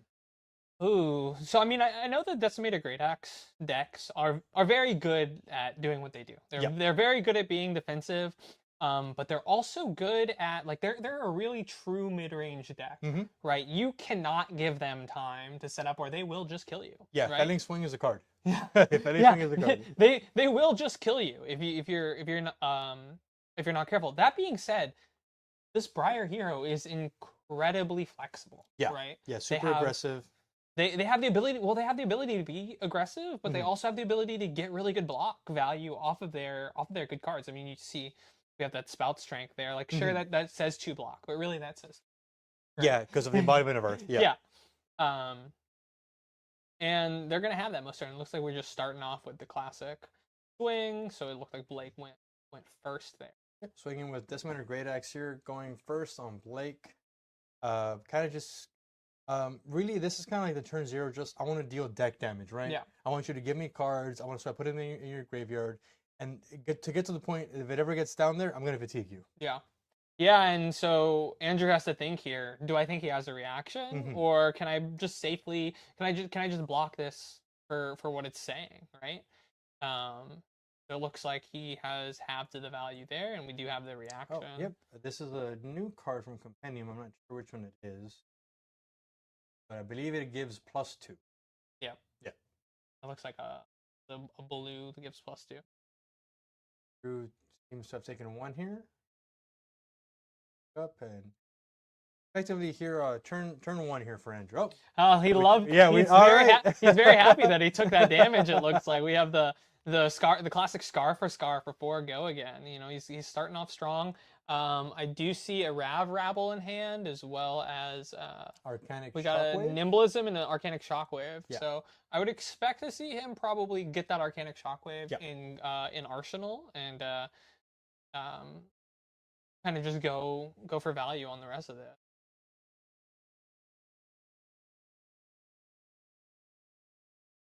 Rabble, he did reveal the red, as this deck wants to do. Revealing Arcane Seed's Life. Yes. Yeah, we got the Seed's Life. Super powerful card. Yep. Crazy that Briar gets access to that. You know, they have another 3 block with heavy modality. Yeah. And Andrew here can actually get the full value because he's not on Reaping Blade. Yeah, yeah, certainly. So he can gain the life off of it, even if he's higher life. So he's just going for the 0 for 4. He's wanting to Arsenal the Nimblism. Okay. Yep. He's trying to go for a bigger turn on the next turn. I'm wondering if he's on the Jack B Quicks here. I've seen a couple of these buyers are running a 1 of in their deck. Yeah, I think he is. He's been on stream before, and I've seen him play it out. Okay. Yeah. I really like that combination. I like that, you know, you have the Jack B Quick, which can block 3, or it can, you know, become another 0 for 4 in your deck. Ooh, and this is the felling swing we were talking about earlier. Blake seems to have taken a lot of damage here, but he wants to go ahead and send back a ton of damage himself. Yeah, from what I've heard about Blake, he really likes to play this deck a lot more aggressively. Okay. I have some buddies who he tests with who joked that while playing into Blake and playing into a different Decimated Great Axe, when he played against Blake, he's like, you play this really differently than I expect. But, you know, I think that's one of the beauties of this game, right? Yeah. Is being able to take a deck that looks the same, but pilot it completely differently. Yep. And so I don't know if there's any wrong answer there, right? No, I agree. I do like the stance that Blake is taking here with by getting aggressive, forcing his opponent to interact with him, giving up some life points, and as the Briar player, knowing that the DGA Dory is already defensively oriented, like taking those life points kind of feels even worse because now they can kind of get back on the back foot and be like, well, now he's gonna just block me, but I already have less life points. If I ever have a middling turn, he's gonna just send another felling swing, and I'm gonna take another huge hit. Exactly. So I mean, you see, he's giving up a ton of his armor value here. So he's blocking for a total of 6 on that. Yep. And of course, because those are all non-equipment, DGA can't do anything to that. So he's going to be taking 2 damage. That's one of the really powerful things about this. About these Briar decks is they have access to so much armor, but now he's out of armor. Now he's out of armor. Yeah. So he only gets 1 turn of being able to do that. Exactly. And notably, Blake still has his entire Unity suite. Yeah. Yeah. So Blake still has a ton of armor, a ton of modality in his cards. It's looking pretty good for Blake here. I know he's down 4 points, and Briar is an incredibly aggressive hero, but I wouldn't put it past Blake kind of clawing it back in the next 2 turns and getting that life lead. Yeah. I mean, we'll certainly see what happens here. I do like this. The fact that he arsenaled that nimblism last turn, setting him up for that embodiment of lightning. Now he's able to really go a lot wider here. Just make sure he remembers his trigger here. I think he there it is. Yeah. Okay, there it is. They probably had a a chat. Yeah. I'm sure he said it, but then just didn't bring it out until it was relevant. Yeah. So Arcanic Shockwave here, getting buffed by the Nimblism, getting +3, coming in for 7 go again. 2 rune chant off the back. Yeah, I do not believe he fused it. I think his hand here, is that an unmovable I see in hand? Sure. But we're going to end the chain here with a... that is a... I cannot remember the name of that card. I do know what it does. Funny enough, me and Josh have also been forgetting the name of this card. I don't remember what it is either, but yes, lightning flow, deal 1 arcane damage if it hits. Yes, we all know what it does. But the name sometimes escapes. Static Shock. Static Shock. That is the name. Great card. Another really powerful card that these Briars have access to. They have so many 0 for 5s. Yep. It's pretty crazy, like playing against these Briars. Like the fact that they're able to have access to 0 for 5s on both ends of the spectrum too, right? They have the defensive 0 for 5s and these aggressive 0 for 5s. In a format that's supposed to be low power, but we can see that it's not always low power. It's not always low power, yeah. But at the same time, it's not necessarily the best deck. Like it's a very powerful deck, but we're seeing some of the conversion in these other events. And here we have Andrew going and pulling out the nimblism because we're going to be playing out the Jack Be Quick or Jack Be Nimble. Jack Be Nimble. Yeah, it looks like we went for the Jack Be Nimble. Okay, another classic card on the horizon here. I love that this card is relevant, right? Yes. Oh, we got the Lightning Press. I love Lightning Press. Notably, he didn't pair it up with the ever powerful card Burn Up Shock. Yeah. So it's just an extra 3 damage, but hey, pushing damage right now when your opponent's at such a low life total matters a lot. And Blake here kind of committing his Unity armor. I mean, it also gives him access to the second strike here. He wanted to deal damage so that he can come in with another 0 for 4. Not sure what the other cards in his hand are. Oh, I love this card. Yes, Hardness Lightning is such a good card. It is such a fun card. I love that. I love that they have access to this, and one of my favorite cards in the see out of these decks. Okay, we got Blake at 4. Looking pretty rough here for Blake. He looks like he's coming in with another of those felling swing, I believe. It looks like this one is red. So it's coming in for 10 damage. It's a lot of damage. But I mean, I think Andrew's feeling pretty healthy with his life total here. With his opponent at 4, he might be thinking he can just push over. Yeah. But I do want to note Blake's posture here. He seems comfortable. Like he still has 2 Unity pieces. And if at any point his opponent just takes a ton of damage, he has access to Refraction Bolters, which will let him double swing the axe. Yeah, certainly. So giving Static Shock here -1, coming in for 2 block. Oh, it was an unmovable. No, that's a Reinforce the Line. Oh, yeah, Reinforce the Line. I love that Yeah. card. That was one of my favorite cards. Can't remember what meta it was, but such a fun card to play. Every time it shows up in CC, I feel like it's a good format. Yeah. Any format that will reinforce the line is. Yeah, this is almost kind of like a Sync Below, right? Yeah. Mhm. Yeah. Okay, we got the Arcane Seeds. Into Snatch, another staple card. I mean, you can see all these aggro decks are playing Snatch because it says you're blocking. Yeah. And that's what these aggro decks want to see, right? They want to force some cards out of their opponent's hand in order to sculpt bigger turns on their follow-up turns. So let me ask you this, Jaden. Do we think there's another Lightning Press here? Because Andrew does have a card in hand. Effectively, if he draws here, he will kind of like IP himself, right? But no, just fully blocked it out. Ended up not mattering as much. Yeah, I think he just assumed that Blake is gonna block it anyway? anyways, fair enough. right? And I think it's fine to IP yourself on the Snatch if it does hit. Yeah. Right? The third because lightning swing. a lot of you just have so many options. You just have so many options on what you actually arsenal, right? You're two cards arsenaling is a lot more powerful than I think people give it credit for. No, yeah, for sure. So we have Blake here at 2, Andrew at 10. Blake's attacking for 9. He has one clean unity piece, one at half health.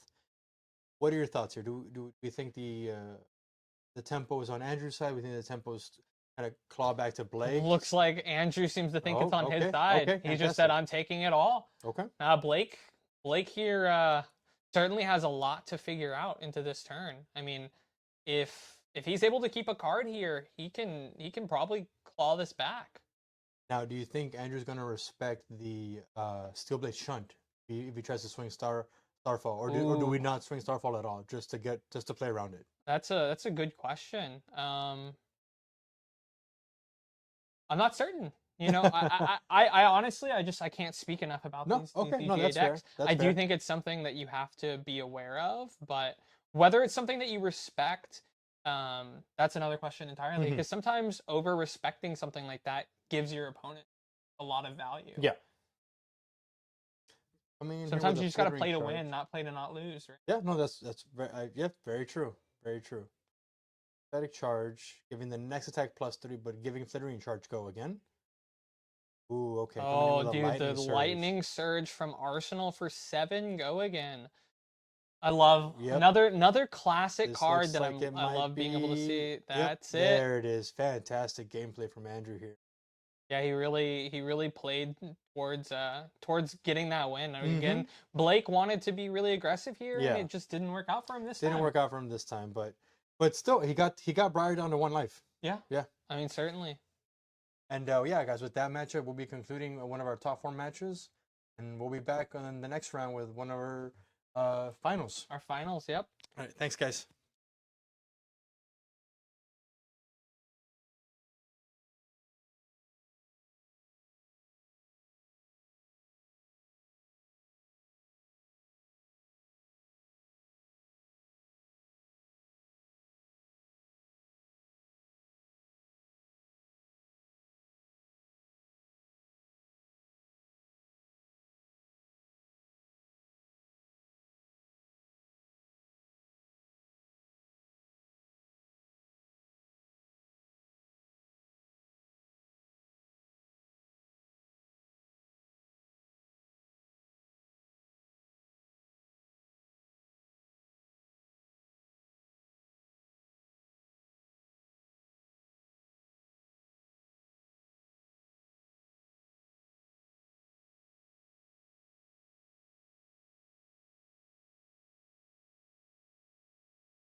All right, guys, welcome back. So turns out I lied to you guys. We're gonna have another top four match here between Hayden and Robert. It's gonna be a Briar Mirror.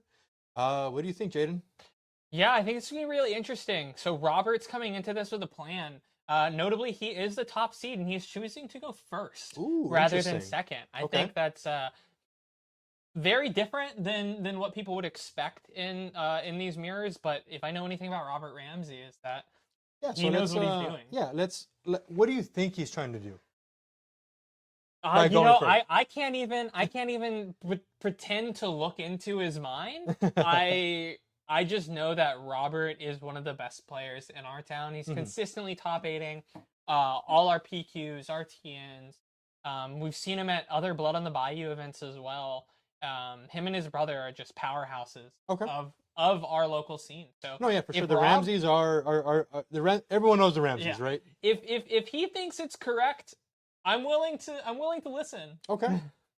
So I guess if we were to try and think about why he's choosing to go first, do you think it might be one of those things where he might try and, for example, maybe play an Arcane Seed's Life, set him some Rune Chance, and then follow it up with another, maybe like a Malefic, and then set up an Embodiment of Lightning, a Malefic, some Rune Chance, and passing, kind of really setting up a ton of value turn zero and not losing any card equity. Yeah, I mean, it could certainly be Malefic. It could also be the stack those defensive 0 for 5s that we spoke about. Oh yeah, Right? yeah. Those have a ton of value if you get to arsenal one Mhm. of those, and then you can pretty safely keep much larger hands. Yeah. Going into this matchup where it's just an absolute slugfest. Because every point of value is going to matter in these mirror matches. All right, so interesting here. Robert on double Blade Beckoner, effectively the same. They're both on the same chest, but he's choosing to have Guardwell 2 on his arms as opposed to the Bracers of Belief, which effectively will probably deal 2 damage. Right? What do you think about that? Yeah, I mean, again, I think he's going for a little bit more defensively slanted here. I do think notably as well, if we look at the difference in headpieces, Hayden is running the I believe it's Spellvoid 1, Blade Break 1. Really powerful card in this matchup where you'll drop that 0 for 5 that we spoke about down to just a normal 0 for 3, right? Which is still certainly good value, but not as good as we'd like. A Helm of Might and Magic, yeah, Blade Break 1, Spell Void 1, a lot of value to be had in that card. Yeah. So you think Hayden's bringing it in to stop the Sigil of Sufferings? Yeah, Okay. I mean that's why you bring that into the matchup. You want to be able to get value on this suffering, but it's also it's another, again, it's about modality, right? Yeah. If you just needed to block 1, oh well, blocking 1 is fine. But if you needed to block 2 with this Spell Void 1, or more so, kind of pumps 2, right?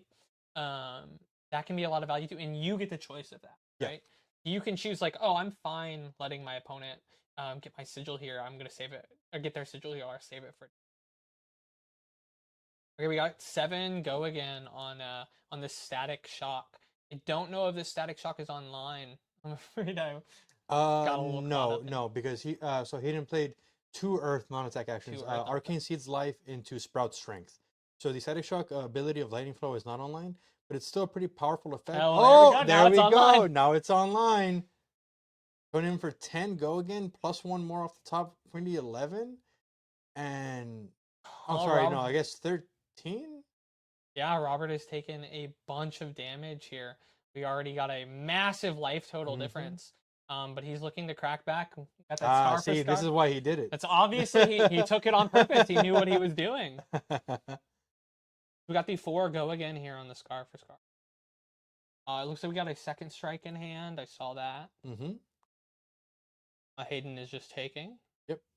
Both players remembering their embodiment of res trigger. Good job. Yeah, very important trigger in this match. Rob's got a pretty powerful hand. We got another here. lightning press. He's got second strike, lightning press, flourish, and I think a snatch at the very end. Oh, I love that flourish. That flourish and the lightning press. Really, really powerful. But it looks like we're just gonna take advantage of the flourish with the second strike. Oh, nice. Rob here really comboing the flourish with the static ability of Static Shock, saying Flourish reading the next time a card would gain power, gains that much +3, and Static Shock giving itself power over the top because you've dealt damage this turn already. Yep. So we have a Really powerful turn, and now we still are going to come in with a snatch that's secretly for 7. The Hayden has to decide whether he's going to respect this lightning press or not, and of course he's not. Ooh, wow, really strong here. We're gonna see a card be drawn here by Robert Ram.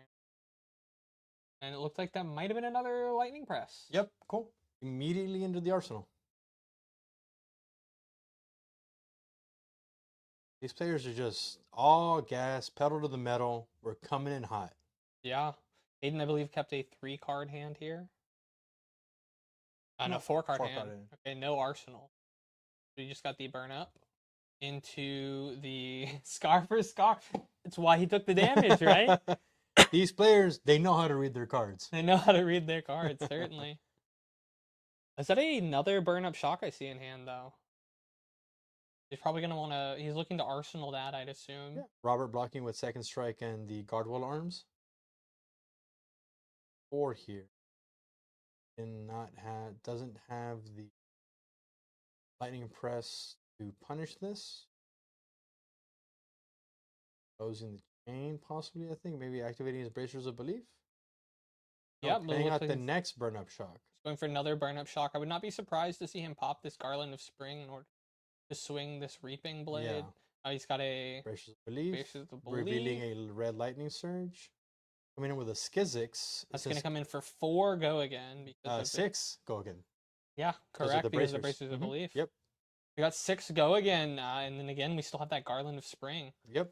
That can be used to swing out this Reaping Blade. That Reaping Blade, yeah. And then if any of this hits, it's going to deal 8 damage, immediately killing Rob. Yes, exactly. But notably, Robert does have his Blade Breaking armor ready. Yeah, certainly. So he needs to figure out how he's blocking 6 in his hand. I don't know if he can. It looks like it might be a Ravenous Rabble, I believe. I saw Ravenous Rabble. I didn't see what the other 2 cards. Oh, Snatch. Oh. Okay. Cards down. Yeah, looks like Snatch and Ravenous Rabble. Okay, so he's only blocking for 4 right here. now. I think he has a Flourish in hand. Not certain. Okay, this is gonna be tough. So he's blocking the 6 that Yeah, because way. now, he does have to break the chain, getting the chain. full value. Yep, gets the full value from, yep. Good read here from Rob. Blocking 2 and... Oh, well, 3 because of the Embodiment of Earth. You're right. You're right. Absolutely right. But Tempo fully on Hayden. Yes, unfortunately. I mean, Hayden is at 3. Rob looks like he'll be coming in with a hand tell. He's thinking about it. Yeah, he's thinking about it. He's trying to decide. I believe that was a Weave Lightning, but yes. Rob noting that that wouldn't benefit the Starfall. Yes, I think. He wanted it to be a sizzle, but it is not a sizzle. Yep, correct.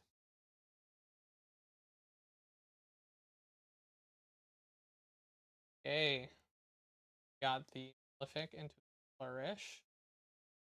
That was notably not from Arc, but he does have Go again, of course, because of the double that Briar's Embodiment of Lightning ability. Yep. Making a rune chant on the back end. From the Malefic Incantation? Yep. Or Go again. Surge. The Flourish not gaining any value here, and I don't think it can.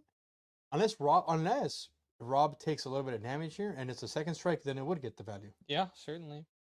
Or we got a Lightning Press. Or it's a Lightning Press. It'd certainly be the Lightning Press. We got to see if Rob decides if he wants to respect the press or not. That's very true. Again, he probably doesn't know if he can. We know he can't block from Arsenal because we know it's a Weave Lightning. I believe Hayden also knows it's a Weave Lightning. Yeah. I mean, Hayden saw the card. Hayden saw the card. When he flashed the card. When he flashed it, so. Hayden has full information, unfortunately. Yep. So it looks like Rob is probably checking for the lightning press. Presses. We've seen one. So, like you've mentioned before, does Rob play to survive or play to try and win? If I'm in Rob's seat, though I'm a much more aggressive player, I'm playing to win. Okay. Here, right. Okay. I'm not playing to survive. But I mean, Rob came in with the plan to be defensive. So Okay. I mean, we'll certainly see what he does. And we had the It's press. the lightning press. That is I going to think be game. that might be game here. Bringing it up to 10 from the flourish buff as well. Yep. And Hayden takes it. Oh man, fantastic game, guys. Anything you want to add, Jaden? No, it was really interesting to watch that game, and we called the press might happen, Mhm. and we called that Rob had to choose whether to respect it or not, and unfortunately he made the wrong decision. Yep. All right, guys. Well, we will catch you guys a little bit later then. For the finals this time. Finally, for the finals, yes.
All right, guys. So we're coming into our finals here, and that is actually one of the beauties of Sage is these games, they don't take very long. They don't at all. Yeah, so we've got here another Briar Mirror. We've got Hayden moved over to the right side and Andrew on the left.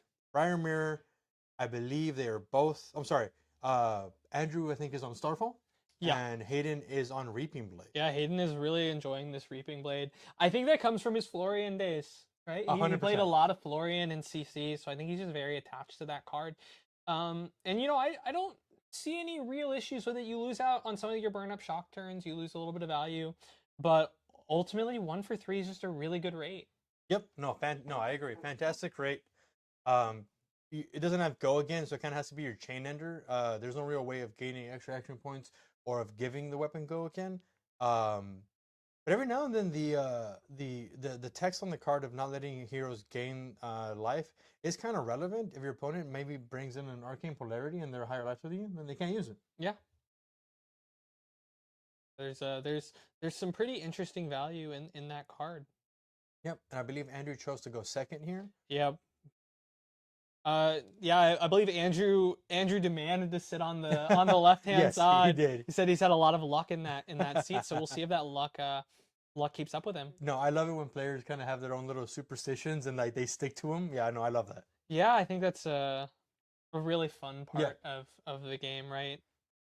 And notably here, same thing with Andrew as was with Rob. He's bringing in the Guardwell 2 arm pieces as opposed to bringing in the Bracers of Belief. Yeah, I think Hayden's just really enjoying these Bracers of Belief. I don't know if he's even running the Guardwell too. I've seen him. I've seen him running Bracers of Belief in all the matchups that I've seen him in today.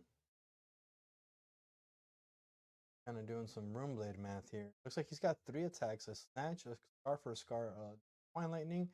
I think. Oh, what that card is in between. Snatch, but it looks like a non-attack. He's moving to Arsenal and pass. Hope to draw better. Okay, we got the burn up shock here. Oh, I think is that 2 burn up shocks? Might be 2 burn up shocks in his. Aiden might have an incredibly explosive turn 2 here. All right, Andrew starting off with Arcane Seeds Light. Yeah, where it ended up. Yeah, okay, there we go. I mean, he got 2 rune chants somehow. Yeah, he got 2 rune chants. We got those beautiful cold foil Opus Arts rune chants. Thank you so much to Opus Arts for providing us with your rune chants to give out to our players. They look fantastic, dude. They are gorgeous, and they look even better in person. Oh, 100%. That cold foiling on the tokens, I didn't think it was possible to see something that beautiful, but looks great. No, yeah, if you're a Rune player, you 100% want them. Yep. 100% want them. They're so good. All right, coming here with just a static shock. No go again. Hayden taking the 2 rune chants from the Arcane Seeds Life. Something tells me there's a lightning press. Nope. And just immediately taking the 4, getting the embodiment of Earth and passing. Kind of IPing 2 here. Yeah, but it looks like he got an arsenal because he gets an arsenal. Yeah, he did get the arsenal, the sigil. I saw that was in his hand, so that'll be a really powerful card for this turn, especially with Hayden probably going for the 0 for 4, fusing with the burn up shock. Yeah. But we got the Scar for Scar again. Scar again. They know what this card says. That's why they're taking the damage, right? Yeah, 4 go again with the burn up active. Yep. And you know, he has this sigil that the arsenal, but it's not going to do a lot for him here when Hayden has access to this Spell Void 1 piece, right? He has to think about that. Yeah, no, 100%. This is a really good tech piece Hayden's choosing to play here. The Helm of Might and Magic. Kind of coming in clutch here, effectively getting 2 value, right? Yeah. And there's also just the incidental value, right? That you get to make players afraid of it. Yeah. Right? No, yeah, 100%. They have to play around that card just by it being on board. Yep. Yeah, they basically have to respect it the whole game. Yes, exactly. And Andrew here, he's kind of throwing his whole armor suite in front of the throws the whole suite. He's throwing the burn up. You can see Andrew's face with another one. Another one. He's certainly not happy to see that. Yeah. And blocking for 4 here. The classic, turning that 3 block into a 4 block is one of the most powerful things that Briar does, in my opinion. Yeah. And this is like the modality you talked about with Briar being able to send a bunch of 4 go-agains, or sometimes also block with 4 with their non-attack actions. Yeah. Looks like Hayden closing the combat chain. Oh, okay. He's popping the Bracers of Belief. He's been enjoying this card today. Revealing Arcanic Shockwave. Okay, so we're gonna see him play this out in order to make an embodiment of lightning.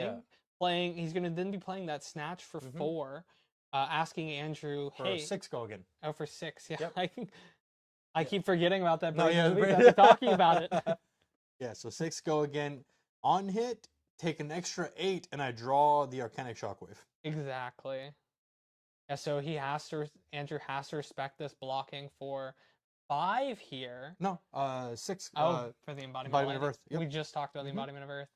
And then popping the Garland, sending in 3, demanding Andrew to give him his last card. Here's where we get the Sigil of Suffering. So if you're Hayden here, you can just choose to take the damage. Why give up your helmet? It's blocking the same amount either way. Exactly. That's what we talked about with that card, and right? Notably here, Hayden has gone through both burn up shocks and didn't get a chance to connect. He has the tempo, but Andrew's got the life lead, and he just drew up his own burn up shock. Yep. He's a very significant life lead here. So we're just coming in for 7. No go again on that. 7 1 arcane. Creating the embodiment of Earth because the attack action itself gets the text. Yep. And Andrew just taking all of it so he can send back 5 cards. Yep, and he's arsenaling. It looks like Hayden arsenal that 2nd strike, and he's IPing 1 for himself there. Yeah, kind of Hayden kind of like IPing 1 here. Yeah, like you said. We got a burn up shock coming down, certainly. Oh, there it is. The tech of The going tech- below my opponent, so I can send in the scar for a scar. Going in for 4 go again. Yeah, I think these Briars need to learn to take a little bit more damage to prevent the Briar from sending in the Scar for Scar. Maybe that's what Hayden was doing. You know, maybe Yeah. that's why he was planning to take so much damage here. Gonna commit. Blade breaking her boots here along with this. That static shock. Static shock. There you Yeah, go. Static blocking shock. for 4 there. Oh, Ravenous Hope revealing the sigil of suffering. So Yep. now Hayden has that knowledge. Hayden knows that it's there, Mhm. so that looks like he might end up getting value out of that headpiece after all. Yep. So another 4 go again. Remember, Burner Sharp is active for the turn, so he will be taking 8. I decided to take the damage, taking 8 damage there. Wasn't it? No, Andrew forget the trigger for the. I believe they both forgot about the burn up shock. I mean, okay, like here's what I said. Remember your triggers. Certainly. 2 go again. Starfall. Okay, they're remembering. Oh, there we go. Okay. And they got the harness, and he's having to read the card. Hayden has to read the card here, and yep, this is. Oh, okay, Oh. gaining 1. Oh, and Spovoid 1. Oh, wait a minute, Hayden living at 1 here. Oh, but unfortunately now that sigil. That's right. He can't attack into his opponent. Yeah, he knows about showing the him that sigil. sigil. Yeah, you're absolutely right here. Hayden might be stuck for the rest of the game. Not really sure what he can do here. Yeah. Oh wow. I think he's gone through both Arcane Seed's life. I don't know if he has any more life gain. I don't believe he does. I think he can't attack here. Yeah. If he does, he just dies. But if he doesn't attack, then his opponent cracks back with a 4-card hand, and then he dies anyway. And then exactly. And then he dies anyway. So Hayden got to survive, but at what cost? At what cost? I agree. Wow, yeah. Man, Harness Lightning really showing just how powerful it is. Yeah, I've been loving that include from Andrew. Yeah, I think Hayden just passed because he's aware that he can't really present any game actions right now. Attacking with Jack Be Quick. He already has an embodiment of lightning, so it's just 3 no go again. Nimbleism, but he does have the 3 go again from the embodiment of lightning. Oh, and another one. This stun, he is banishing a Nimbleism, it looks like. Okay. There we go. Went in for 4 go again. One of the great modality in this Briar deck, having access to that embodiment of lightning, being able to get go again. Yeah. So I think really honestly, if we look back on Hayden's double burn up shock turn, I think that's where he kind of lost a lot of steam. Yeah, certainly. I mean, Andrew was able to block out that turn, and looks like Andrew, the lightning press in hand, can't block. Andrew made a good choice sitting in that left hand seat. No, yeah, absolutely. Well, yeah, guys. Andrew S. here, our first winner for Blood on the Bayou Sage event here at The Adventure Begins. Yeah, and this is our first circuit in our spring series for 2026. There'll be 6 events held, each of which is a 1K for prizing itself. Yep. And then at the end of it all, they will be fighting for the chance to earn an additional $2,000. Yep. All right. Well, thanks, guys. I know here we go. Here we have the breakdown. So, as of right now, Andrew is getting 15 circuit points. Puts him ahead of everyone else. Obviously, it's the first event. But we have 5 more events to go through for this season, split between Sage and CC. The next one being March 15th. There's also our ProQuest Vegas event. What do you think the CC metagame might look like? Oh, I can't speak a lot on CC, but I do think Phi is a lot more powerful with this new the Art of Phoenix form. The Art of Phoenix form is very powerful, but I do have a friend who plays a lot of Basilio. You might know him. Yeah. You might know Justin Fryer from his 7-0 day PT1. Let's go, Justin. Let's go, Justin. Classic meme as well. We got Justin. If only we could get that up on stream. I don't think we have that one in the overlay, but I know what you're talking about. But he's really high on this wobble card. Oh, he can't stop talking about it. That's for sure. He cannot stop talking about the wobble card. Yeah, so I think we'll see some really high octane action from CC, and we're Yeah. excited to see this event and what comes from it. Yeah, but well, thank you guys for joining us. Thank you guys for being a part of the Blood on the Bayou event here at The Adventure Begins. Hope you guys had a fun time enjoying all these Sage games. I know we did. And like I said, if you're ever down in the Houston area around these dates, March 15th, April 19th, May 17th, June 21st, or July 12th, we'd be happy to have you here to have you see if you can join us and get some of these circuit points. I do know the April event, we are changing the date to the 26th, I believe, in order to coincide with the skirmish that's gonna be happening okay, at gotcha, that time. We'll be gotcha. getting a new poster out soon. Cool. For everyone Okay, to be no, aware of. perfect. Now that works out for everyone. All right, well, thank you guys so much.